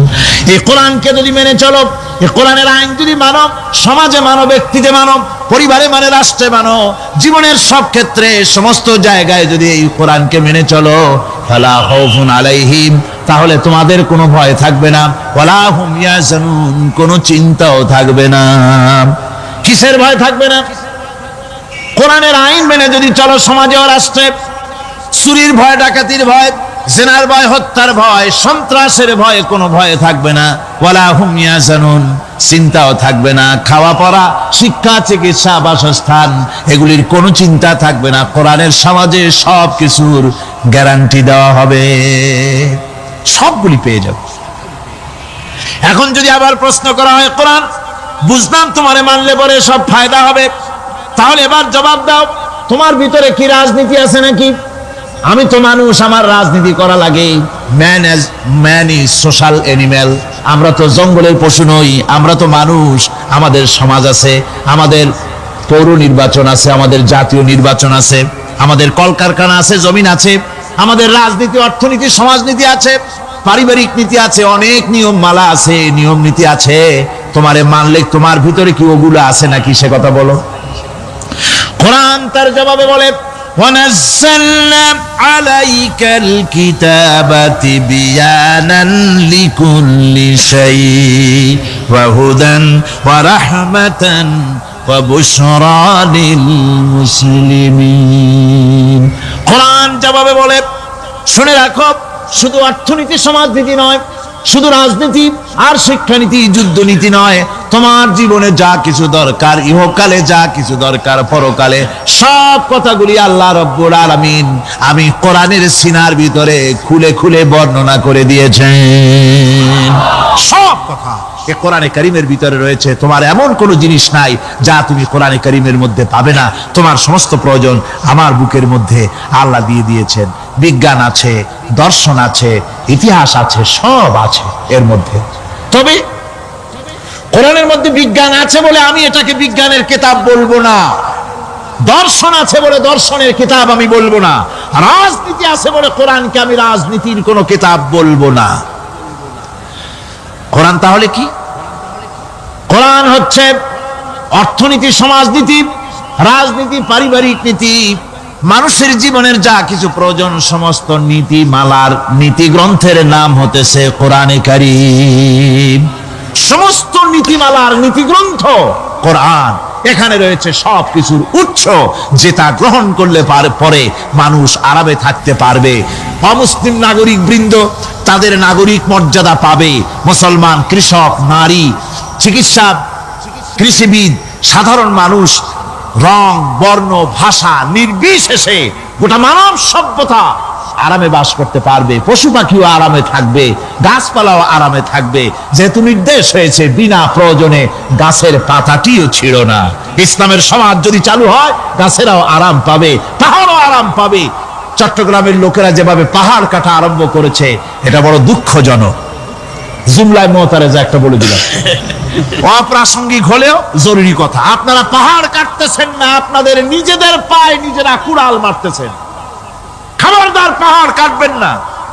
আল্লাহর প্রকৃতির ভারসাম্য আপনারা নষ্ট করছেন বলে ওজোন স্তরে ফাটল ধরেছে। তা রিপেয়ার করার জন্য আজকে বিশ্বের সব বিজ্ঞানীরা হতাশ হয়ে গিয়েছে, পাগল হয়ে গেছে। কেমনে এই ওজোন স্তরের ফাটলকে রিপেয়ার করব? ওজোন স্তরটা কি? ওজোন স্তর হচ্ছে, সুবহানাল্লাহ, আল্লাহর যে কত দয়া। সূর্য, সেই সূর্যের রয়েছে আলট্রা ভায়োলেট রে, যাকে বাংলায় বলা হয় অতি বেগুনি রশ্মি। যে রশ্মিটা সৃষ্টি জগতে যদি আসে আর তা যদি কোনো প্রাণীর শরীরকে টাচ করে, তাহলে সমস্ত প্রাণী ক্যান্সার হয়ে, এক্সিমা হয়ে, বিখাউজ হয়ে, অ্যাজমা হয়ে সমস্ত প্রাণী মরে যাবে, কেউ বাঁচবে না। মারাত্মক রশ্মি। সেই রশ্মিটা যাতে সৃষ্টি জগৎকে টাচ করতে না পারে, সেজন্য আল্লাহ পাক একটা ওজোন স্তর তৈরি করেছেন। ওখানে এসে ওটা বাধাপ্রাপ্ত হয়, পৃথিবীর মাটিতে আসে না। যা কিছু পৃথিবীর মানুষের জন্য, পৃথিবীর জন্য কল্যাণকর, সেগুলি সূর্য থেকে আসতে থাকে। সুবহানাল্লাহ বিহামদি। যেটা ক্ষতিকর, সেটা আল্লাহ পাক আটকায় রাখেন। এখন সেই ওজোন স্তরে ফাটল ধরলো। কেমনে ফাটল ধরলো? ফাটল আপনি আমি ধরাইছি। আপনি বলবেন যেটা কেমন কথা, আমি তো ওইখানে যাই নাই, আমি ফাটল ধরাইলাম কেমনে? ওই যে সেই আপনার প্রাইমারি স্কুলে ভিজিট করতে গিয়েছিলেন ইন্সপেক্টর, তারপরে প্রাইমারি না হাই স্কুল ভিজিট করতে গেছে, যায়া জিজ্ঞেস করছে ছেলেরা কি পড়ছে? বলে ইতিহাস। ঠিক আছে, ইতিহাস থেকেই প্রশ্ন করব। বলতো চীনের প্রাচীর কে ভেঙেছে? ছেলেরা জবাব দিচ্ছে না। তুমি বলো, তুমি বলো, কেউ বলছে না। বেঞ্চের কোনা যে ছেলেটি, সে বলছে সর্বনাশ। কেউ যখন স্বীকার করে না, এটা তো আমার মাথায় আসবে। সব শেষ ইন্সপেক্টর তাকে বলছে তুমি বলো তো কে ভেঙেছে চীনের প্রাচীর? কয় স্যার, গ্রামে আমার দুষ্টমির যথেষ্ট বদনাম আছে, কিন্তু চীনের প্রাচীর ভাঙার মতো দুষ্কর্ম আমি করি নাই। ইন্সপেক্টর খুব রেগে গেলেন, মাস্টারের দিকে তাকালেন, এই বুঝি আপনার ইতিহাস পড়ানো? মাস্টার ইন্সপেক্টরের বিরক্তি ভরা মুখ দেখে বলছেন, স্যার রাগ করবেন না, এসব ছাত্র তো আমার, ওদের অবস্থা তো আমি জানি। আপনি আসছেন ঢাকা থেকে, আপনি জানবেন কি? আমি হলপ করে বলতে পারি আমার ক্লাসের কোন ছাত্র চীনের প্রাচীর ভাঙে নাই। ইন্সপেক্টর রাগ হইয়া চলে গেছে হেডমাস্টারের রুমে, যায় বলছে যে আমি আপনার স্কুলের গ্রান্টকে আমি নাকচ করে দেব, মঞ্জুরি আমি ক্যান্সেল করে দেব। কেন? এই অবস্থা। হেডমাস্টার বলছে স্যার রাগ করবেন না, আপনার জন্য কিছু টাকা পয়সাও রাখছি হাদিয়া, বড় একটা চর্বিযুক্ত খাসিও জবাহ করা হয়েছে, পুকুর থেকে রুই মাছ তোলা হয়েছে। তারপরেও আমার ছাত্ররা, টিচাররা বলার পরেও যদি আপনার সন্দেহ হয়ে থাকে যে আমার ছাত্ররাই ভাঙছে, তো ওই আপনি অসন্তুষ্ট হবেন না, রাগ করবেন না। স্যার, ওই প্রাচীর ভাঙতে যা খরচ লাগে আমি কিছু খরচ দেবো, তো আপনি রাগ করেন না। এখন চিন্তা করেন, স্কুলের ছাত্র থেকে শুরু করে হেডমাস্টার পর্যন্ত জ্ঞানের বহর। তো বলতেছিলাম, আপনি আমি ওজন স্তরে ফাটল ধরিয়েছি, তার অর্থ এই নয় যে আপনারা গিয়ে ওখানে কুড়াল মারিয়ে ওটারে ভাঙছেন। তাহলে ওটা কি হয়েছে? কোরআনে কারীমে রব্বুল আলামিন বলেন, ওয়ামা আসাবাকুম মিন মুসিবাতিন ফাবিমা কাসাবাত আইদিকুম ওয়া ইয়াফু আন কাসীর। যত বিপদ তোমাদের উপর আরোপিত হয়, সমস্ত বিপদ তোমাদের দুই হাতের কামাই করা। কে বলছেন? আল্লাহ পাক। ওজন স্তরে ফাটল ধরেছে, এটা বিপদ, বিশ্বের সমস্ত মানব সভ্যতা সৃষ্টি জগতের জন্য বিপদ। এই বিপদের জন্য দায়ী পৃথিবীর মানুষ। কিরকম? সেটা হচ্ছে গাড়ির পেছন থেকে যে কালো ধোঁয়া বের হয়, কল কারখানার চিমনি থেকে যে কালো ধোঁয়া বের হয়, এই কালো ধোঁয়াগুলি, তারপরে সমস্ত কেমিক্যাল উইপেন সেগুলি যে টেস্ট করা হয়, তার রিয়াকশন ইত্যাদি, এই কালো ধোঁয়া এবং সমস্ত মারণাস্ত্রগুলি এক্সপেরিমেন্ট করার সমস্ত এই রিয়াকশনগুলি সবগুলি গিয়ে ওই ওজন স্তরে ফাটল ধরিয়ে দিয়েছে। আস্তে করে পাতলা হয়ে এটা ফেটে গিয়েছে, অতি বেগুনি রশ্মি আসা শুরু করেছে। এটাকে বন্ধ করার জন্য বিজ্ঞানীরা আজ মরিয়া হয়ে গিয়েছে। ইনশাআল্লাহ আল্লাহ পাক তার বিজ্ঞানীদের মানুষের মাথায় বুদ্ধি এনে দিবেন, রিপেয়ারও হয়ে যাবে ইনশাআল্লাহ। সবাই বলেন ইনশাআল্লাহ। তাহলে বললাম কেন এই কথাটা? এই জন্য বললাম যে কোরআনে কারীমের মধ্যে আল্লাহ রাব্বুল আলামিন সব কথা বলে দিয়েছেন, কোনো কথা বাদ রাখেন নাই। পাহাড়গুলি ভেঙে আমরা ক্ষতি করতেছি, গাছগুলি কেটে আমরা ক্ষতি করতেছি, প্রকৃতির ভারসাম্য নষ্ট করে দিচ্ছি, ফলে সমুদ্রের পানি স্ফীত হচ্ছে, ভূমিকম্প বাড়তেছে, ঘূর্ণিঝড় হচ্ছে, টর্নেডো হচ্ছে, পৃথিবী বিধ্বস্ত হয়ে যাচ্ছে, ক্লাইমেটের পরিবর্তন আসছে। আজকে পৌষ মাস, এটা কি মাস? কত তারিখ? দেখেন বাংলা ভাষাকে কত মহব্বত করি। যদি বলি আজকে ডিসেম্বরের কত তারিখ, গড়গড় করে মুখস্থ হয়ে যাবে। বাংলারে খুব ভালোবাসি, মাসটার তারিখ বলতে পারলাম না, দুঃখিত। এই হলো আমাদের ভালোবাসা। আজকে পৌষ মাসের অর্ধেকও শেষ হয়ে যাচ্ছে, অথচ মনে হচ্ছে শীত যেন তার শ্বশুর বাড়ি বেড়াতে গেছে। এই যে অবস্থা, এই অবস্থা শুধু বাংলাদেশে নয়, গোটা পৃথিবীতে ক্লাইমেটের একটা বিরাট পরিবর্তন আসতেছে, একটা বড় রকমের পরিবর্তন আসতেছে। এর কারণ হচ্ছে এই পৃথিবীর মানুষেরা নিজেরাই প্রকৃতির ভারসাম্যকে নষ্ট করে দিয়েছে। এই ভারসাম্য নষ্ট হওয়ার কারণে আবহাওয়ার পরিবর্তন হচ্ছে, সামুদ্রিক জলোচ্ছ্বাস বাড়তেছে, ভূমিকম্প, আগ্নেয়গিরি ইত্যাদি হচ্ছে এবং পৃথিবীর মানুষ বিধ্বস্ত হচ্ছে। বলতেছিলাম এই কোরআনে কারীমের মধ্যে আল্লাহ পাক সব কথা বলে রেখেছেন। যদি জানতাম, বুঝতাম, তাহলে এই অবস্থার সৃষ্টি হতো না। এটা বিজ্ঞানের বই নয়, রাজনীতির বই নয়, সমাজনীতির বই নয়, বরং সমস্ত নীতিমালার উচ্চ, জ্ঞানের উচ্চ হচ্ছে আল কোরআন। জ্ঞানের উচ্চ কি? আরো জোরে বলেন, জ্ঞানের উচ্চ কি? আল কোরআন। পবিত্র কোরআনে এমন এমন ঘটনা আল্লাহ পাক বলেছেন যা ষষ্ঠ শতাব্দীর দুনিয়া এ সম্পর্কে কিছুই জানতো না। অবশ্য কিছু কিছু ঘটনা ইহুদিদের কিতাবে অতিরঞ্জিত আকার এবং বিকৃত অবস্থায় এসেছে, কিন্তু কোরআনে কারীম দুনিয়ার মানুষকে আদম সৃষ্টি, নূহের বন্যা, তারপরে মুসা আলাইহিস সালাম ফেরাউনের ঘটনা, ইব্রাহিম আলাইহিস সালামের নমরুদের ঘটনা এবং ইউসুফ আলাইহিস সালামের কাহিনী সবগুলিকে সুন্দর করে কোরআন শরীফ উপস্থাপনা করেছে রাসূলের মাধ্যমে, যা পৃথিবীর ইতিহাসে কেউ জানতো না। সেগুলি আল্লাহ পাক জানাইছেন কিভাবে? কোরআনে কারীম বলছে, তিলকা মিন আম্বাইল গায়বি নুহিহা ইলাইকা মা কুনতা তা'লামুহা আনতা ওয়ালা কওমুকা মিন ক্বাবলি হাযা। এ হলো সব অজ্ঞাত ঘটনা। সমস্ত ঘটনাগুলি আল্লাহ পাক তার হাবিবকে শুনিয়ে বলে দিলেন, সব অজ্ঞাত ঘটনা যা তুমি জানতে না, তোমার কোনো জানা ছিল না, আমি ওহীর মাধ্যমে তোমাকে সব জানাইছি। ইউসুফ আলাইহিস সালামকে যখন তার ভাইয়েরা কুয়ার মধ্যে ফেলে দিতেছিল তখন তুমি উপস্থিত ছিলে না, এই ঘটনা ওহীর মাধ্যমে আমি জানালাম। মুসা আলাইহিস সালামকে যখন ফেরাউন দরিয়ার ভিতরে ফেলে দিল, সেই সময় তুমি সিনাই পর্বতের পাশে দাঁড়িয়ে সব দৃশ্য লক্ষ্য করনি, অথচ আমি ওহির মাধ্যমে সব তোমাকে খুলে খুলে বলে দিয়েছি। আল্লাহ পাক সমস্ত ঘটনাগুলিকে বলে বলে কোরআন শরীফের মধ্যে সব সাজিয়ে দিলেন, বলে দিলেন। তিনি বললেন, ওয়ামা কুনতা বিজানিবিল গারবি ইয কাদাইনা ইলা মুসাল আমরা ওয়ামা কুনতা মিনাশ শাহিদিন। ফিরআউন যে মুসার সঙ্গে যে ব্যবহারটা করলো, এ সময় সেখানে তুমি উপস্থিত ছিলে না, আমি ওহীর মাধ্যমে তোমাকে তা জানিয়েছি। كذلك نقص عليك من أنباء ما قد سبق وقد آتيناك من لدنا ذكرا। আল্লাহ পাক বলেন, এভাবে আমি আপনার কাছে অতীত ঘটনাবলী ওহীর মাধ্যমে নিখুঁত ভাবে আপনার সামনে সব বলে দিয়েছি।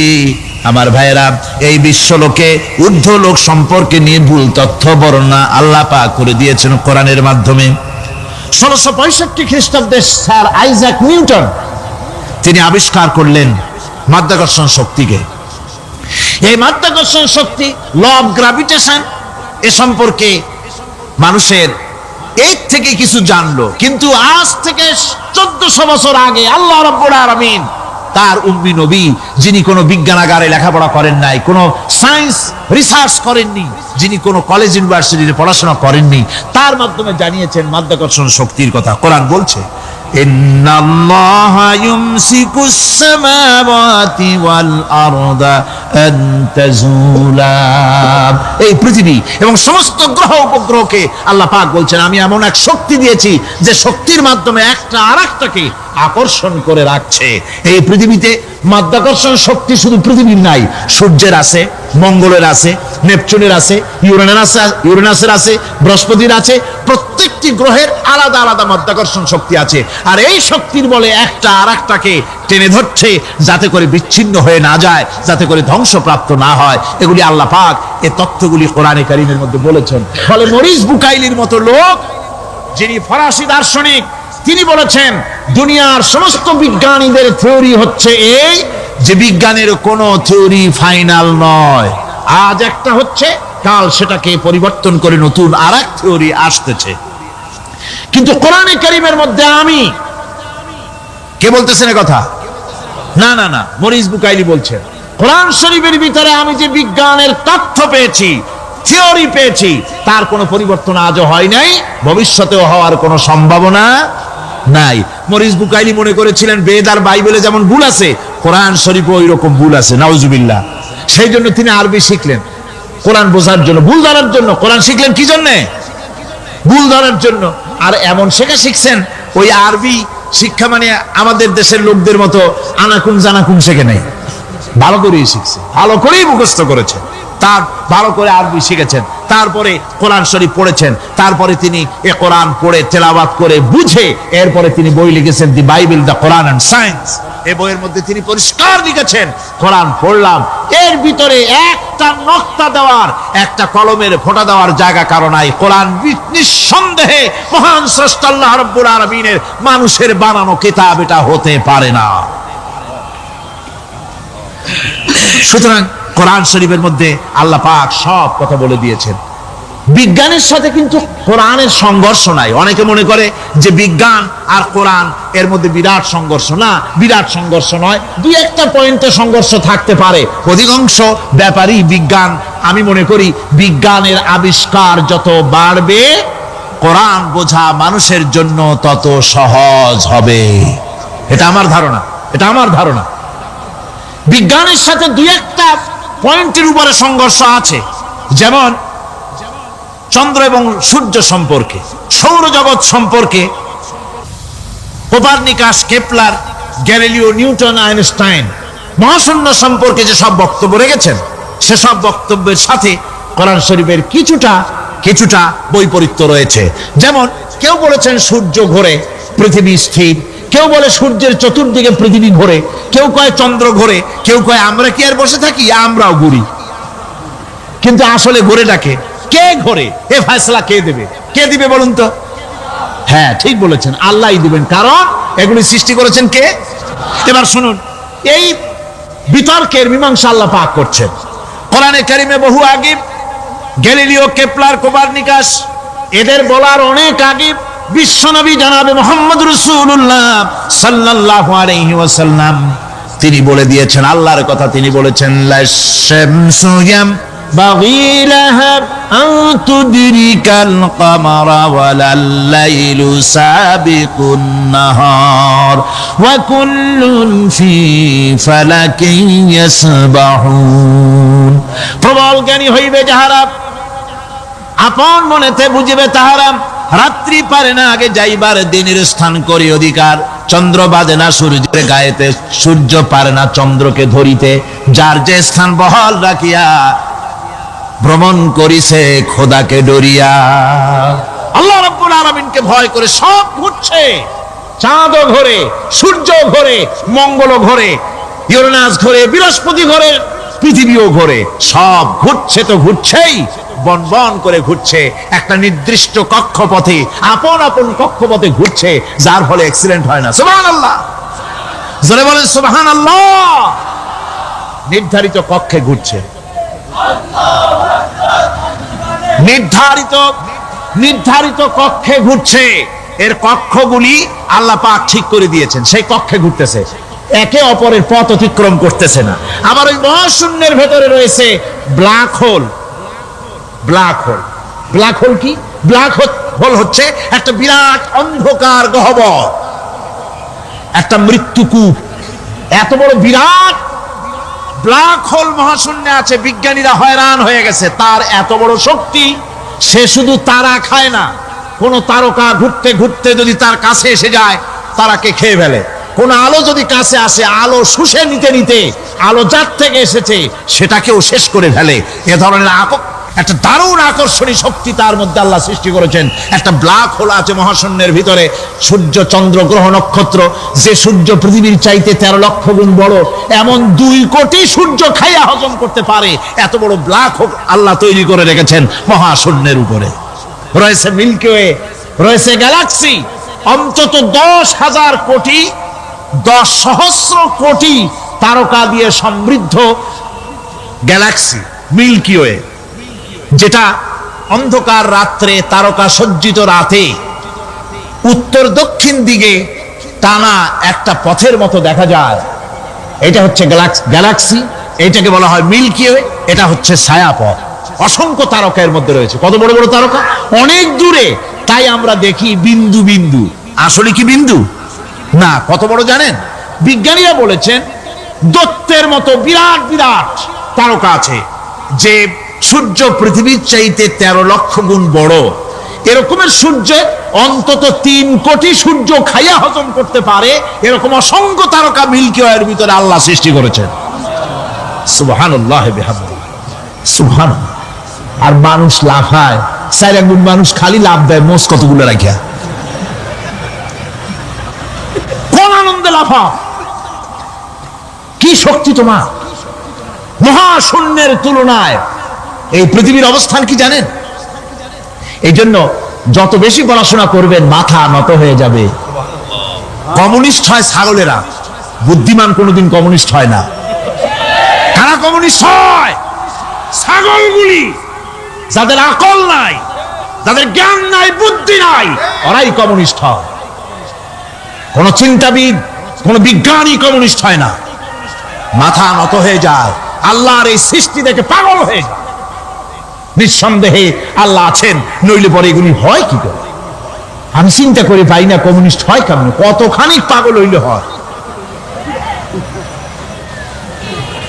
ছোট্ট একটা রুমাল দেখলে মনে করি কোন তাঁতি এটারে বানাইছে, একটা এই কি জানি কয় মাইক দেখলে মনে করি কেউ এটাকে বানাইছে, টেবিল দেখলে মনে করি কেউ বানাইছে, ফ্রিজ দেখলে মনে করি বানাইছে কেউ, একটা সুই দেখলে মনে করি কেউ এটাকে বানাইছে।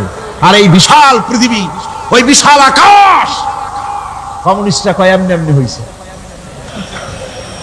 আমার বন্ধুগণ, মাথা নত হয়ে আসবে চিন্তা করলে কি বিশাল সৃষ্টি আল্লাহ পাকের। এই ছায়াপথ, এই গ্যালাক্সি, এর তুলনায় পৃথিবীর অবস্থান কোথায়? পৃথিবীর অবস্থানটা হচ্ছে, আমার হাতে এটা একটি কলম, এই কলমটা কাগজের উপরে আমি যদি এই নিবটা রাখি, কাগজের ভিতরে নিপে যতটুকুন জায়গা টাচ করবে, মহাশূন্য গ্যালাক্সি মিল্কি ওয়ে, আল্লাহর ওই মহাশূন্যের তুলনায় পৃথিবীর অবস্থান একটা কলমের নিপে যতটুকুন জায়গা নেয় এর থেকে বেশি নয়। এই যদি হয় পৃথিবী, তাহলে সেই পৃথিবীর মানুষ আপনি কতটুকুন? সলিমুদ্দিন বসিরুদ্দিন খালি লাফা। আমার বন্ধুগণ, লাভ কি? লাভের চোটে বলে হ্যান করেঙ্গে ত্যান করেঙ্গে, লাঠিকে আমদার মুগুর ভরেঙ্গে। কয়েকদিন পর শোনা যায় শীত হয়ে পড়ছে, কিছু নাই। সুতরাং আল্লাহ পাকের অসীম সৃষ্টি জগৎ, এর সঙ্গে বিজ্ঞানের সংঘর্ষ কম, দুই একটা পয়েন্টে আছে। বাকি সবগুলিতে বিজ্ঞানের আবিষ্কার যত বাড়তেছে, আল্লাহরে চেনা, সৃষ্টি জগৎকে জানা মানুষের জন্য তত সহজ হচ্ছে। আর রহমান আল্লামাল কোরআন, কোরআন শিখিয়েছেন আমাদেরকে রহমান, এমন নিয়ামত দিয়েছেন যার মধ্যে সব আছে। মানুষ সৃষ্টির ব্যাপারে, মানব সৃষ্টির ব্যাপারে নির্ভুল তথ্য যদি পেতে হয়, তাহলে কার কাছে যাব? জোরে কন। আল্লাহর কাছে যেতে হবে। আর আল্লাহর কাছে না যাইয়া মানব সৃষ্টির রহস্য যদি জানতে যাই ডারউইনের কাছে, তাহলে আপনার মামু হবে সুন্দরবনের বান্দরেরা। ঠিক কিনা? বান্দরেরা হবে মামু, শিম্পাঞ্জি ওরাং ওটাং হবে আপনার নানার দাদা।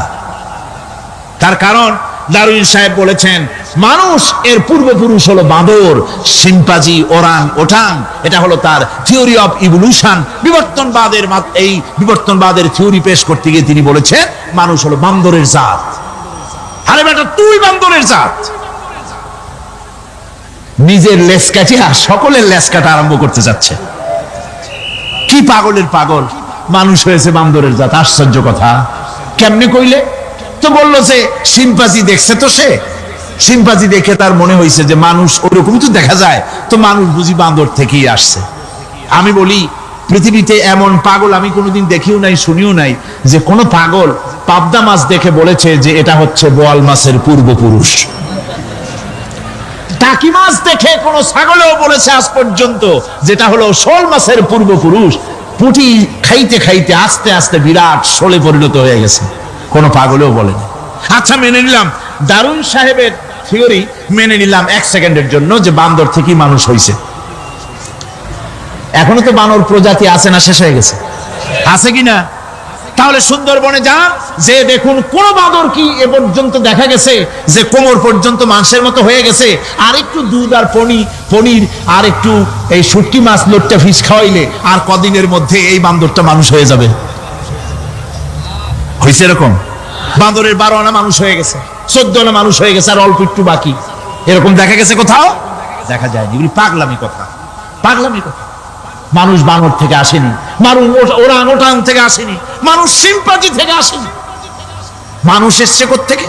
এটা জানতে হলে, এই নির্মূল তথ্য জানার জন্য আসতে হবে কোরআনের কাছে। কার কাছে? আল্লাহ রাব্বুল আলামিন তার হাবিবের মুখ থেকে মানব সৃষ্টি রহস্য তিনি উদ্ঘাটন করে দিয়েছেন। তিনি বলেছেন, দুনিয়াবাসীকে শুনিয়েছেন, ফালয়ানজুরিল ইনসানু মিম্মা খুলিকা মিম্মা ইন দাফিকিন ইয়াখরুজু মিন বাইনিস সুলবি ওয়াত তারাইব। আল্লাহ পাক বলেন, মানুষ কি তার সৃষ্টি রহস্য দেখে না? কেমনে তাকে আমি সৃষ্টি করেছি?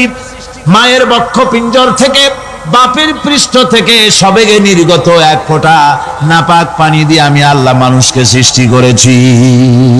বান্দর থেকে নয়, ওরাংওটাং থেকে নয়, শিম্পাঞ্জি থেকে নয়। মানুষের অরিজিন মানুষ। আদম থেকে তোমরা জন্মগ্রহণ করেছো, আদম এসেছে মাটি থেকে, তোমরা এসেছো আদম থেকে। সুবহানাল্লাহি ওয়া বিহামদিহি। এটাই হলো মানব সৃষ্টি রহস্যের কথা আল্লাহ পাক বলে দিয়েছেন। অন্যত্র আল্লাহ বলেন, ইন্না খালাকনাকুম মিন তুরাবিন সুম্মা মিন নুতফাতিন সুম্মা মিন আলাকাতিন সুম্মা মিন মুদগা। নিষ্প্রাণ মাটি থেকে তোমার উৎপত্তি হয়েছে, আর এই নিষ্প্রাণ মাটি দিয়ে তোমাকে তৈরি করা হয়েছে। এগুলি মাতৃগর্ভের ভিতরে গিয়া নাপাক পানি ফোঁটা জমাট রক্ত হয়েছে, গোশত হয়েছে, তারপরে মানুষের আকৃতি দিয়েছি, আর এরপরে বাচ্চার আকারে মায়ের পেট থেকে আমি আল্লাহ মানুষ করে তোমাকে বের করেছি। সুতরাং মানব সৃষ্টি রহস্যের কথা বিজ্ঞানের সাথে যেটা সাংঘর্ষিক হবে কোরআনের সাথে, আমরা সেটা মানতে পারি না।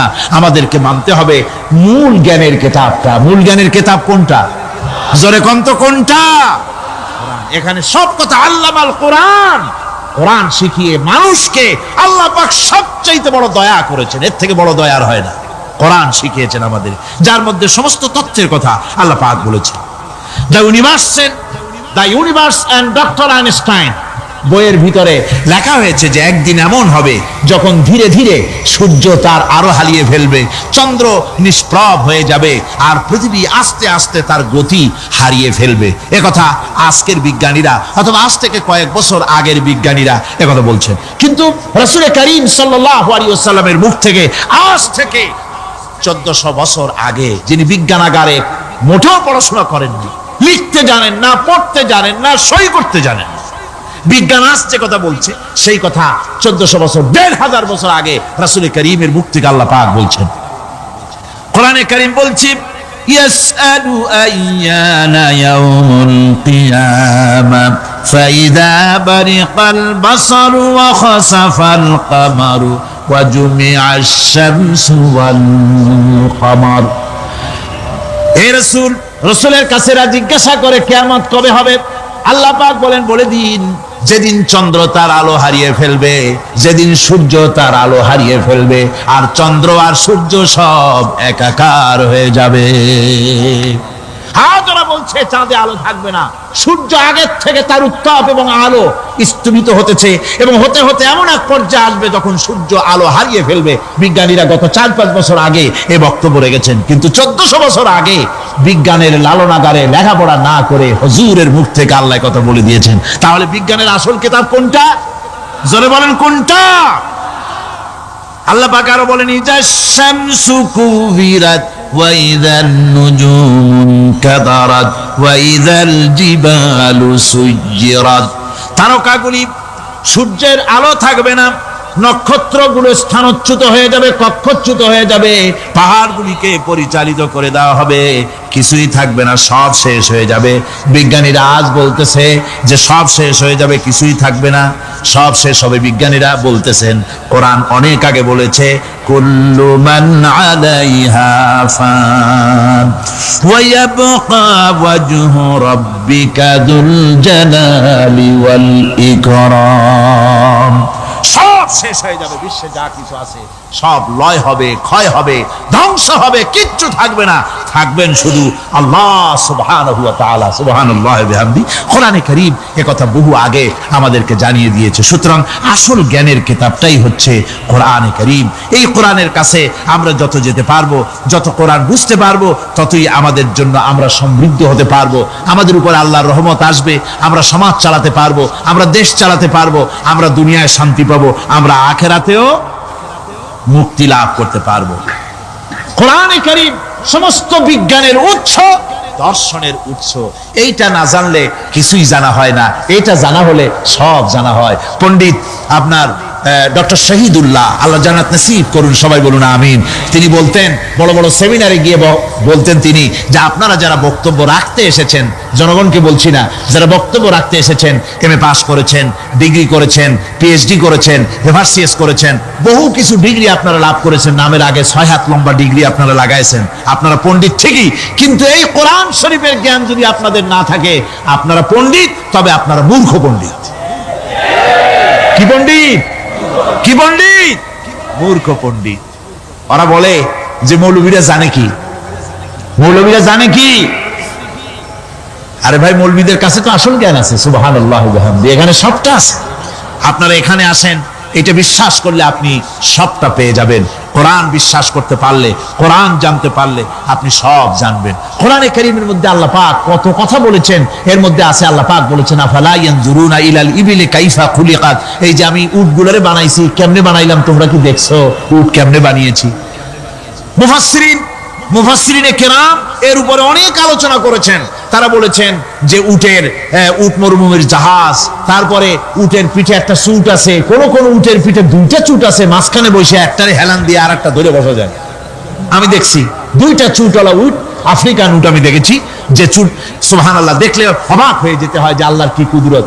উটের পৃষ্ঠে দুইটা চুট, মাঝখানে আপনি বসবেন, পিছনেরটা একটা সোফা সেটের মতো, পিছনে হেলান দিলেন, আর সামনে যখন সে মরাল সম চড়াই উত্তরাই পথ দিয়ে নামা ওঠা করবে, তখন আপনি যেন পড়ে না যান সেজন্য সামনেরটা বুকের সাথে জড়ায় ধরবেন। এরপরে কি সৃষ্টি আল্লাহর, সুবহানাল্লাহ বিহামদিহি। জিরাফগুলি দেখুন, জিরাফগুলি তার মাথা কত বড় উঁচা। লন্ডন জুতে জিরাফ দেখলাম, সে জিরাফের দেহ থেকে তার মাথাটা 22 ফিট উঁচা। মানে সে যদি নিচে দাঁড়ায়, 3 তলা বিল্ডিং এর ছাদের উপরে নাস্তা দিলে তো নিচে দাঁড়ায় খাইতে পারে, এই অবস্থা। সেই জিরাফে পানি খাবে কেমনে? মাথা হলো অত উঁচায়, পিছনের ঠ্যাং দুটা খাটো, সামনের ঠ্যাং দুটো উঁচা, এখন পানি খাবে কেমনে? ওই মাথা নামাইতে গেলে ঠ্যাং তো অনেক উঁচা।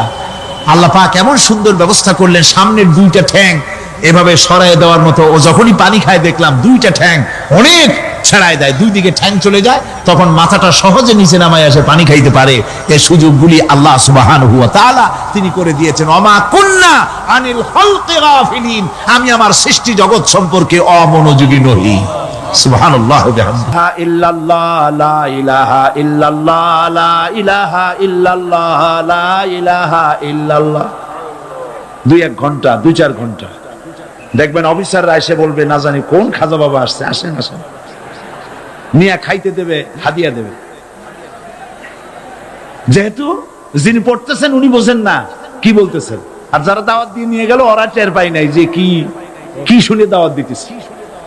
কিন্তু আপনি যদি বঙ্গভবন, গণভবন, সেক্রেটারিয়েট আর পার্লামেন্ট এর ভিতরে ঢুকে যদি বলেন, কোন মানুষের তৈরি করা আইন মানি না, কোন সরকারের সার্বভৌমত্ব স্বীকার করি না, কারো বিধান মানি না, কারো তৈরি করা আইনের সামনে মাথা নত করি না, আল্লাহ ছাড়া কারো বিধান মানি না, হাদিয়া আসবে, খাইতে দেবে, পকেটে টাকা দেবে, খাওয়াবে এক জায়গায় নিয়ে। কোন জায়গায়? লাল দালানে। বোঝাবুঝি পয়গম্বরেরা দাওয়াত দিয়েছেন, আয়াতুল কুরসি ফরজ নামাজ পড়িয়া দেখছি অনেকেই জামার বুতাম টুতাম খুলিয়া তারপরে জোরে একটা ফু দেন। অসুবিধা নাই, ফু আপনি দেন, কিন্তু কি পড়ে ফু দিচ্ছেন আপনি কি বুঝছেন কিছু? সুবহানাল্লাহ। বুঝলি কি এই চেহারা হয়? এতগুলো মানুষ লাগে নাকি বিপ্লব করতে, কালেমার রস কায়েম করতে? 313 জন মুসলমান যথেষ্ট পৃথিবীতে।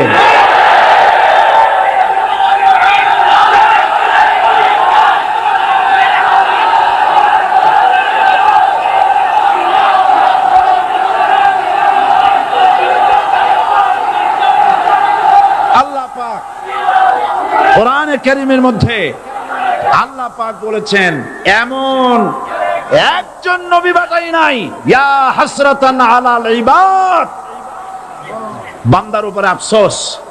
আহারে, কে বলতেছেন? আমার আল্লাহ। বলেন আমার আল্লাহ, তিনি আফসোস করছেন। আফসোস, একজন পয়গম্বর এমন পাঠাইলাম না, একজন রাসূল পাঠাইলাম না যার সাথে এরা ঠাট্টা করে নাই, বিদ্রুপ করে নাই, পাগল বলে নাই, মানে নাই।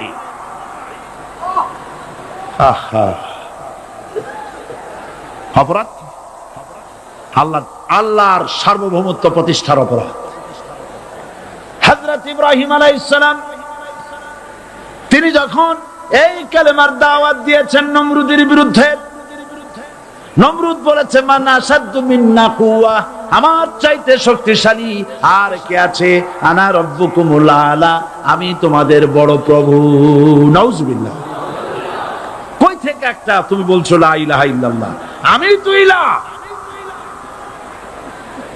হযরত ইব্রাহিম আলাইহিস সালাম কি কালেমার দাওয়াত পেশ করার অপরাধে অগ্নিকুণ্ডের ভিতরে ফালাবার ব্যবস্থা হয়ে গেছে।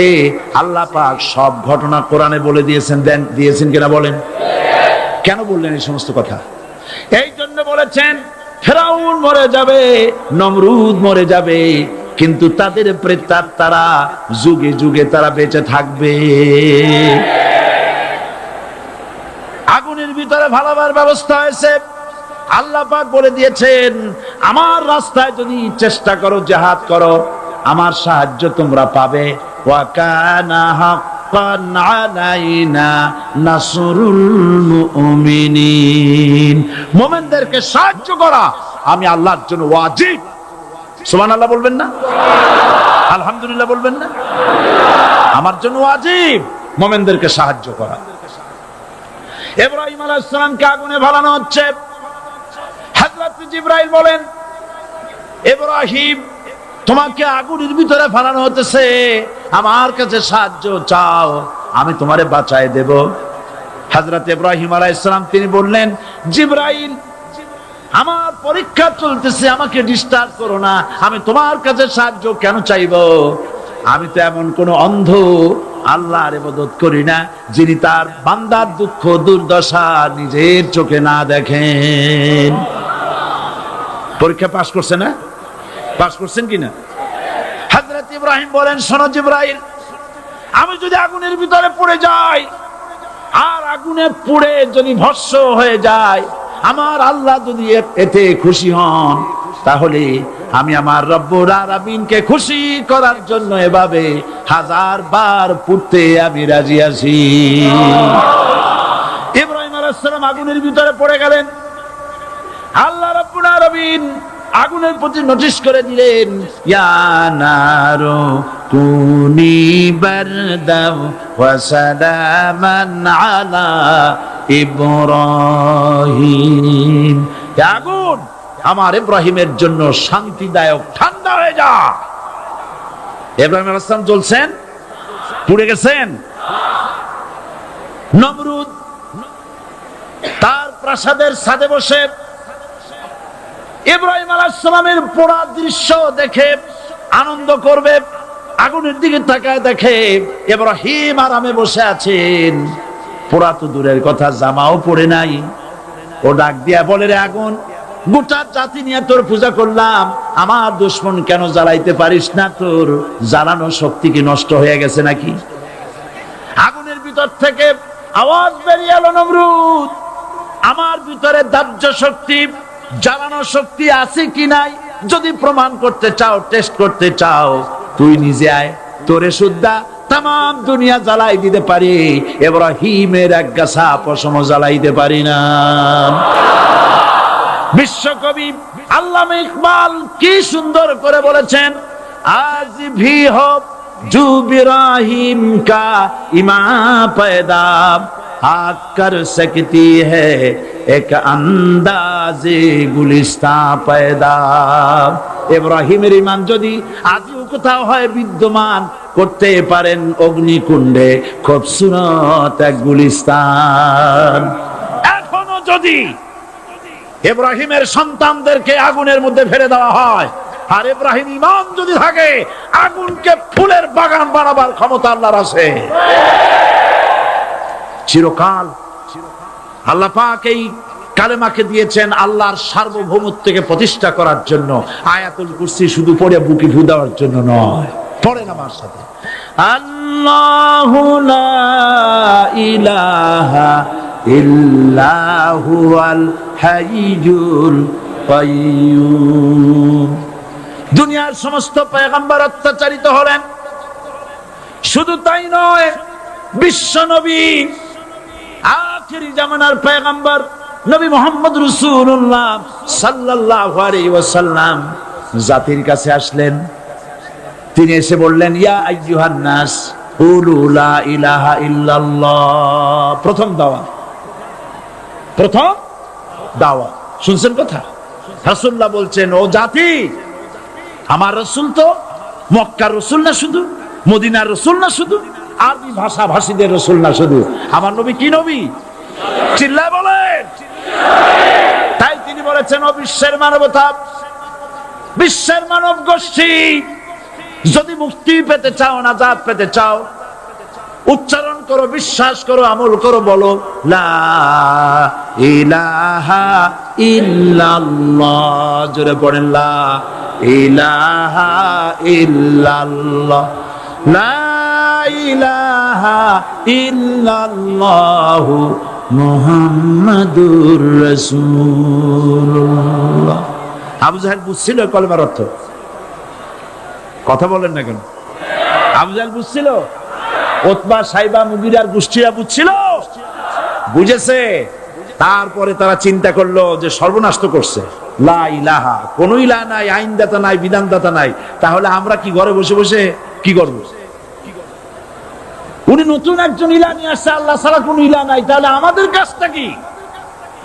প্রথমে তারা চেষ্টা করলো যে একটু দেখি নরম নরম ভাবে হয় নাকি। চলে গেল আবু তালেবের কাছে, আসে না দিছে, বললো আবু তালেব, তুমি তো কুরাইশদের নেতা, তোমার ভাইয়ের ছেলে কয়টাই কি? কি আশ্চর্যজনক কথা! লা ইলাহা ইল্লাল্লাহ, আল্লাহ ছাড়া কোনো ইলাহ নাই, তা আমরা করব কি? তোমার ভাতিজাকে বুঝাও লা ইলাহা ইল্লাল্লাহর দাওয়াত বন্ধ করে দিক, এর বিনিময়ে টাকা লাগে টাকা দেব, সোনা লাগে সোনা দেব, যত সুন্দরী মেয়ে চায় তাও দেব, নেতৃত্ব চায় তাও দেব, তবু যেন কালেমার দাওয়াত না দেয়। আসিনে কা হাদিসে আছে কিনা?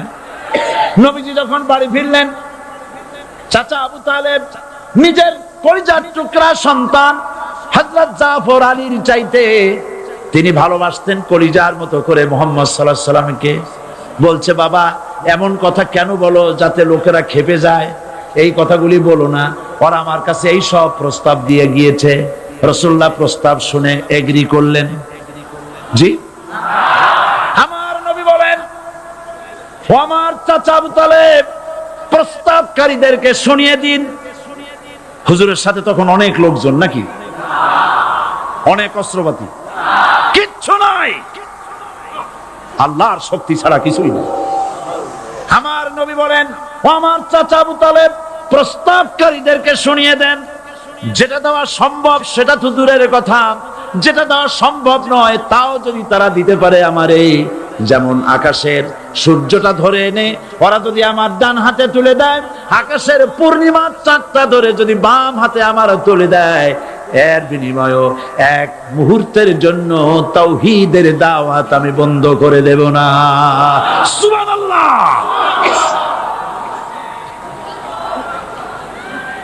রাসূল করিম সাল্লাল্লাহু আলাইহি ওয়াসাল্লাম তাদের এই প্রস্তাবকে যখন গ্রহণ করলো না, কাফেরেরা বুঝলো। আমি আগেই বলেছি 3 শ্রেণীর লোক বাধা দিয়েছে। কয় শ্রেণী? প্রথম শ্রেণী কি? রাষ্ট্র শক্তি, তাদের হাতে অস্ত্রপাতি তো খুব শক্তি, আর যারা একবার ক্ষমতায় যায় ওরা মনে করে এই ক্ষমতা থেকে আমাদেরকে কেউ নামাইতে পারবে না। বিংশ শতকের শ্রেষ্ঠ মুজাদ্দিদ আল্লামা সৈয়দ আবুদুল্লাহ মওদুদী রাহমাতুল্লাহ আলাইহি তিনি এক জায়গায় লিখেছেন, স্বৈরাচারীরা তার পতনের সমস্ত ছিদ্র বন্ধ করে, কিন্তু একটা ছিদ্র বন্ধ করতে পারে না, মনের ভুলে সে ছিদ্রটা থেকেই যায়, যেই ছিদ্র দিয়ে আসলে তার পতনটা হবে। ক্ষমতায় গিয়ে মনে করে চিরকাল ক্ষমতায় থাকবো। ভারতের প্রধানমন্ত্রী পণ্ডিত জওয়াহরলাল নেহেরু রাঁচি পাগলা গারদে গিয়েছেন, মেন্টাল হসপিটাল। পাগলেরা নেহেরুকে দেখে আশ্চর্য হয়ে গেছে, এত সুন্দর মানুষ, মাথায় কেষ্টে টুপি, গায়ে শেরওয়ানি, মুসলমানি ড্রেসই আলাদা, যদিও তিনি হিন্দু ছিলেন, পরেছেন মুসলমানি ড্রেস। শেরওয়ানি কাদের পোশাক? কাদের পোশাক? হাতে ছড়ি নিয়ে হাঁটা, স্টাইল করে, সুন্দর পাজামা, সুন্দর টুপি, সুন্দর সাজসজ্জা করে, মুসলমানদের ড্রেস। এই ড্রেস পরে তিনি গিয়েছেন, সবসময় যে ড্রেস তিনি পরতেন। পাগলেরা জিজ্ঞেস করছে, তুমি কে গো? উনি বলছেন, আমারে চেনো নাই? আমি ভারতের প্রধানমন্ত্রী পণ্ডিত জওয়াহরলাল নেহেরু। পাগলেরা বলছে, ও সেই কথা। আমরাও যখন এই হসপিটালে আসছিলাম এই তোমার মতো লম্বা লম্বা কথা আমরাও বলছি, থাকো আমাদের সাথে কিছুদিন, তোমার মাথাও ঠান্ডা হয়ে যাবে। ক্ষমতায় যারা থাকে, ক্ষমতার মোহে চতুর্দিকে অন্ধকার দেখে, মনে করে আমার পতন আর হবে না। কিন্তু তোমাকে বুঝিবে যে গোকুলে বাড়ি শেষে গাড়ির চাকা সব সময় উপরে থাকে না। গাড়ির চাকা সব সময় উপরে থাকলে গাড়ি তো চলবেই না। গাড়ির চাকা ঘোরে বলেই তো গাড়ি চলে। সুতরাং এই উপরে তোমার চাকা উপরে এখন আছে বলে, তোমার দলের চাকা উপরে আছে বলে যারা মানুষের উপরে জুলুম করছো, আলেমদেরকে ধরতেছো, মুসল্লিদেরকে ধরে ধরে জেলে ঢুকাচ্ছ, সময় আসবে এমন ইন্দুরের গর্ত বাবানা পালাবার জন্য।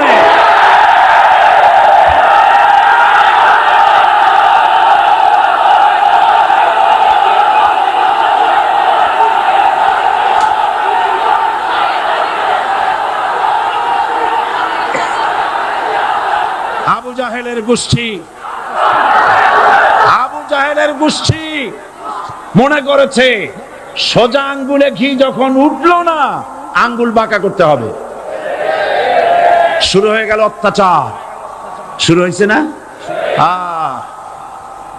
হযরত সুমাইয়া রাদিয়াল্লাহু তাআলা আনহা কি নির্মম ভাবে, নিষ্ঠুর ভাবে তাকে শহীদ করা হলো। খাব্বাব, খুবাইব, হযরত খাব্বাব রাদিয়াল্লাহু তাআলা আনহুকে দেখে হযরত ওমর একদিন বলছিলেন, খাব্বাব তোমার পিঠে এত গর্ত কেন? এত গর্তওয়ালা পিঠ আর এত চিকুন কোমর আমি তো জীবনেও দেখিনি। হযরত খাব্বাব বলেছেন, ওমর জানো না, ইসলাম কবুল করার অপরাধে, কালেমা পড়ার অপরাধে কাফির বেঈমানেরা আমাকে মারধর করেছে। যখন আমি তাদের মারে কালেমা ছাড়ি নাই, তখন আগুন জ্বালায়া আগুনের আংটার উপরে, আংটা আগুনের উপরে আমাকে চিৎ করে শোয়ায়া, আমি যেন নড়াচড়া করতে না পারি সেজন্য আমার বুকের উপরে পাথর চাপা দিয়া রেখেছে। আগুনে গোশত পুড়ে পুড়ে আগুন ভিতরে ঢুকেছে, গায়ের রক্ত আর চর্বি গলে গলে পড়ে আগুনগুলো নিবেছে। ওই পিঠে যে গর্ত হয়েছে আজও পর্যন্ত সেই গর্ত মিটে যায় নাই। হযরত খাব্বাব রাদিয়াল্লাহু তাআলা আনহু বলছেন, বুখারী শরীফে হাদিসে ভাবে এসেছে, ওয়ান খাব্বাব বিনুল আরিত রাদিয়াল্লাহু তাআলা আনহু আন্নাহু ক্বাল শাকাউনা ইলা রাসূলিল্লাহ সাল্লাল্লাহু আলাইহি ওয়াসাল্লাম ওয়া হুয়া মুতাওয়াসসাদুন বুরদাতুন লাহু ফি জিল্লিল কাবা। আমি গেলাম রাসূলুল্লাহর কাছে, যে দেখি হুজুর বাইতুল্লাহ শরীফের ছায়ায় আরাম ফরমাচ্ছেন। আমি কাছে গিয়া বললাম, আলা তাস্তানসিরু লানা আলা তাদউ লানা ইয়া রাসূলুল্লাহ, হে রাসূল আপনি কি আমাদের জন্য দোয়া করবেন না? আপনি কি আমাদের জন্য আল্লাহর কাছে সাহায্য প্রার্থনা করবেন না? মার খেয়ে খেয়ে তো শেষ হয়ে গেলাম। শুনতেছেন আপনারা? আল্লাহর নবী উঠে বসলেন, বললেন, খাব্বাব শোনো, তোমাদের আগে যারা এই পৃথিবীতে এসেছিলেন দ্বীনের দাওয়াত দেওয়ার জন্য, সমকালীন রাষ্ট্র শক্তি তাদেরকে ধরতো, ফায়ুখাজুর রাজুলু ফায়ুহফারু লাহু ফিল আরদ, তার জন্য তারে ধরে নিয়া মাটির মধ্যে গর্ত করত, ফায়ুজআলু ফিহা, এরপরে সেই গর্তের ভিতরে তাকে কোমর পর্যন্ত গেড়ে দিত। সুম্মা ইউতা বিল মানশার, এরপরে করাত আনা হতো, ফায়ুদাউ আলা রাসিহি, এরপরে করাতটা মাথার উপরে রাখা হতো, ফায়ুজআলু নিসফাইন, এরপরে করাত দিয়া চিরে চিরে জীবিত মানুষটাকে দ্বিখণ্ডিত করে ফেলে দিত। মা ইয়াসুদ্দুহু যালিকা আন দীনি, এত কষ্ট দেওয়ার পরেও, এত জুলুম করার পরেও দ্বীনের দায়ীদেরকে এক চুল পরিমাণ আল্লাহর রাস্তা থেকে তারা সরাই দিতে পারে নাই। ওয়াল্লাহি, ও খাব্বাব, আমি আমার আল্লাহর নামে কসম করি। মুসলমান কে কসম করতেছে? আল্লাহ রাসূল। আমি আমার আল্লাহর নামে কসম করি, ওয়াল্লাহি লা ইউতাম্মান্নাল্লাহু হাযাল আমর হাত্তা ইয়াসির রাকিবু মিন সানা ইলা হাযরামাউত। সেদিন বেশি দূরে নয়, ইয়েমেনের রাজধানী সানা থেকে শুরু করে সৌদি আরবের হাযরামাউত পর্যন্ত হাজার হাজার মাইল, এই দীর্ঘ পথে যুবতী নারী তার সৌন্দর্যের পশ্চা নিয়া, আর ধনাঢ্য ব্যক্তিরা, সওদাগরেরা তাদের টাকা পয়সা নিয়া একাকে নিয়ে অথবা দলবদ্ধ ভাবে মানুষেরা যাতায়াত করবে। লা ইয়াখাফু ইল্লাল্লাহ, মানুষের মনের মধ্যে কোনো ভয় থাকবে না। এমন একটা সময় আসবে, ওয়ালাকিন্নাকুম তাস্তাজিলুন, অথচ তোমরা বড্ড তাড়াহুড়ো করছো। তাড়াহুড়ো করো না, অপেক্ষা করো, ধৈর্য ধরো, মার খাও, জেলে যাও, শহীদ হও, আল্লাহর রাজ কায়েম হবেই হবে।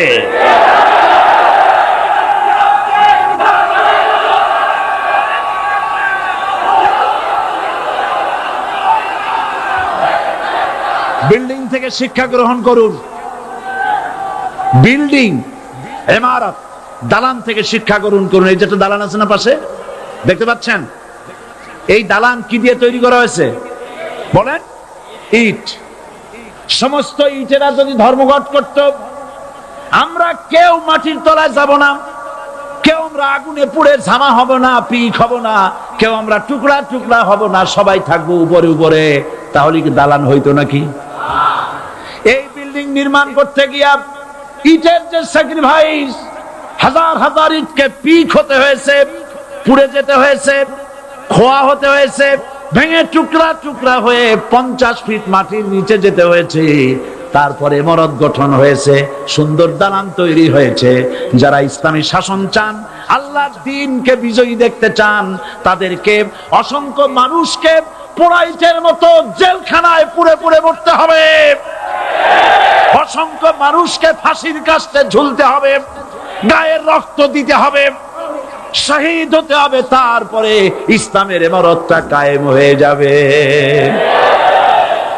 শায়ের কবি কি সুন্দর করে বলছেন, কবি সুন্দর করে বলছেন, ये शहादत गाहे उल्फत में कदम रखना, ये शहादत गाहे उल्फत में कदम रखना, लोग समझते हैं आसा है मुसलमान होना। মানুষেরা মনে করে মুসলমান হওয়া খুব সহজ জিনিস। না, মুসলমান হওয়ার অর্থ হলো শাহাদাতের ঈদগাহে শামিল হয়ে যাওয়া।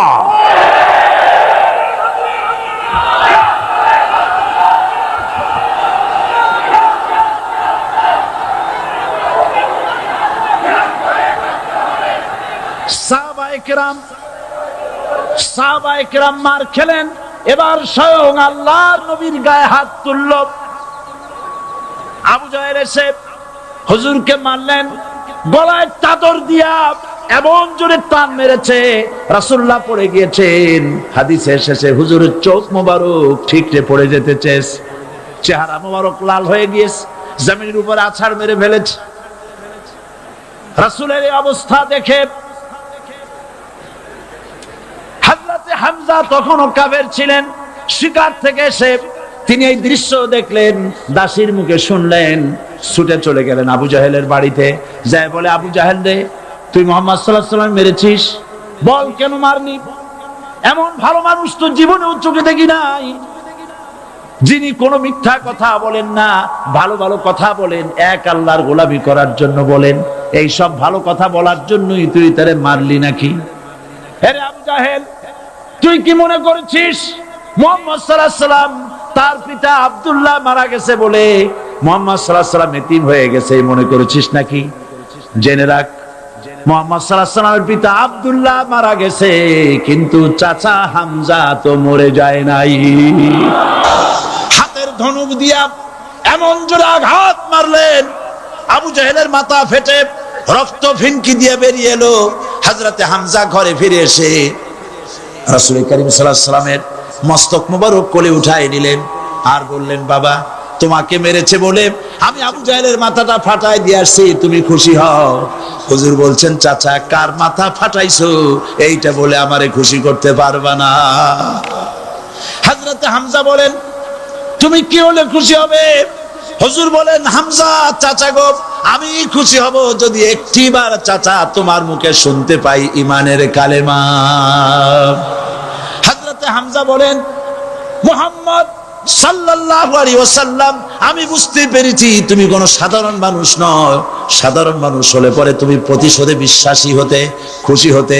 প্রতিশোধে বিশ্বাসী হও নাই, তুমি অবশ্যই আল্লাহর নবী, কোনো সন্দেহ আমার নাই। তুমি সাক্ষী থাকো, আমি পড়ে নিলাম লা ইলাহা ইল্লাল্লাহু মুহাম্মাদুর রাসূলুল্লাহ।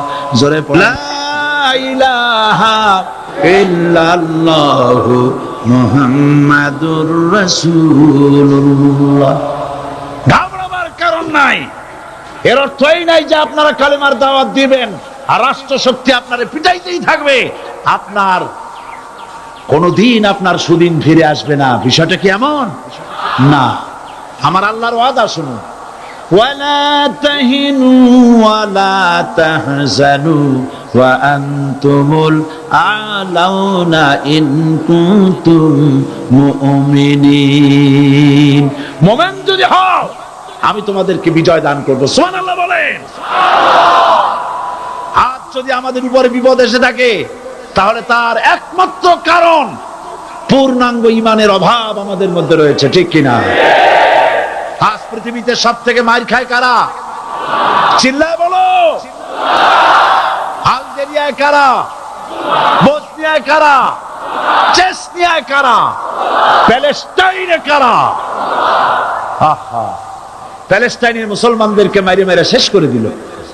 দেখছেন ছবিতে না? দেখেন না? প্যালেস্টাইনের মুসলমানদের যে কে যখন মারা হচ্ছে, বাংলাদেশের প্রধানমন্ত্রী তখন আমেরিকায় ক্লিনটনের সঙ্গে কথা বলতেছেন।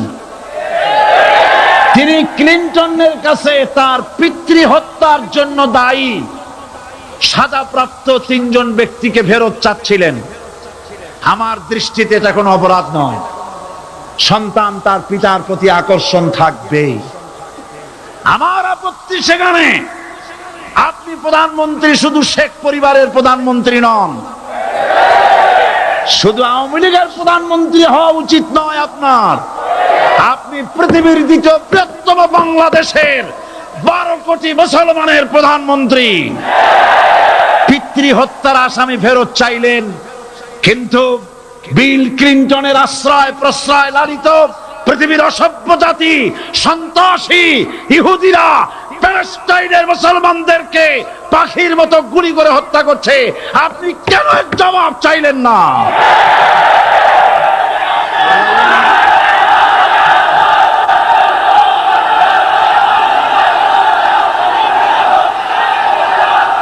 জবাব জবাব আপনি চাইতে পারবেন না, কারণ মুনাফিকদের সাহস হয় না, সাহস হয় মুমিন ব্যক্তি।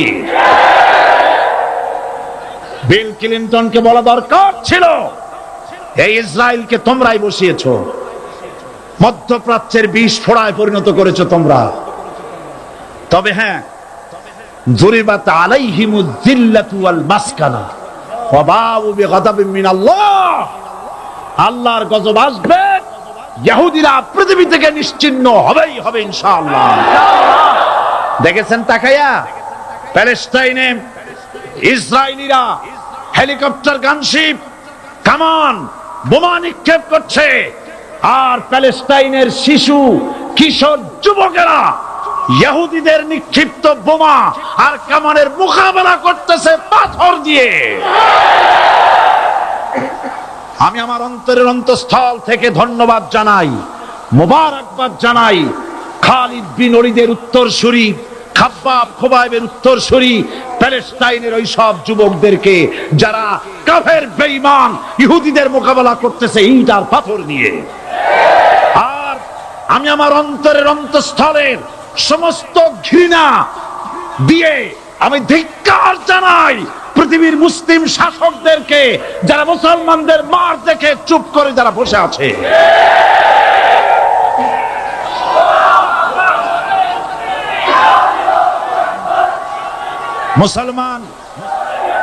মুসলমান যদি মুসলমানের মতো হয়, 10 জন যথেষ্ট। কয়জন যথেষ্ট?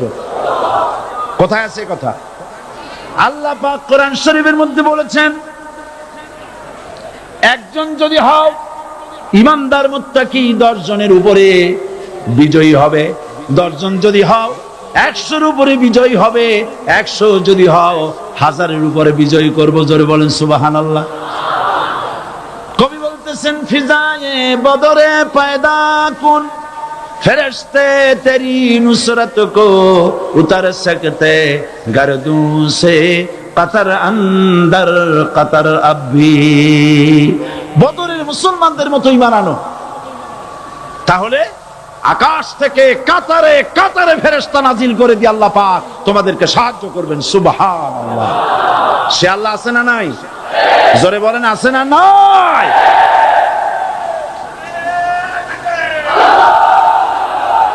সেই আল্লাহ রাব্বুল আলামিন কোরআনে কারীমের ভিতরে আয়াতুল কুরসির মধ্যে বলে দিয়েছেন আল্লাহু লা ইলাহা ইল্লা হুয়াল হাইয়ুল কাইয়্যুম। প্রাণ খুলে সবাই পড়েন, বসা মানুষ দাঁড়ানো মানুষ। আল্লাহু লা ইলাহা ইল্লা হুয়াল হাইয়ুল কাইয়্যুম। আল্লাহ রাব্বুল আলামিন, তিনি ছাড়া কোনো ইলাহ নাই, তিনি সার্বভৌমত্বের মালিক কেউ নাই আল্লাহ ছাড়া। এই কথা মানুষকে ঘোষণা করতে হবে। বাধা, এই কথা বললেই বাধা দেবে কয় শ্রেণীর লোক? 3 শ্রেণী। প্রথম শ্রেণী হচ্ছে কে? রাষ্ট্রশক্তি। আজও তারা বাধা দিচ্ছে। আল্লাহর আইন দিয়ে দেশ চালাও, তারা তাদের মন মর্জি মোতাবেক আইন দিয়ে দেশ চালাবে। আল্লাহ পাক বলছেন আলা আলাহুল খালকু ওয়াল আমরু। সৃষ্টি যার, আইন চলবে তার। কারো বাবার আইন চলতে পারে না, নিজেদের তৈরি করা আইন চলবে না। ইনিল হুকমু ইল্লা লিল্লাহ। একমাত্র আইন চলবে কার? এই আইন রাসূল করিম সাল্লাল্লাহু আলাইহি ওয়াসাল্লাম মদিনা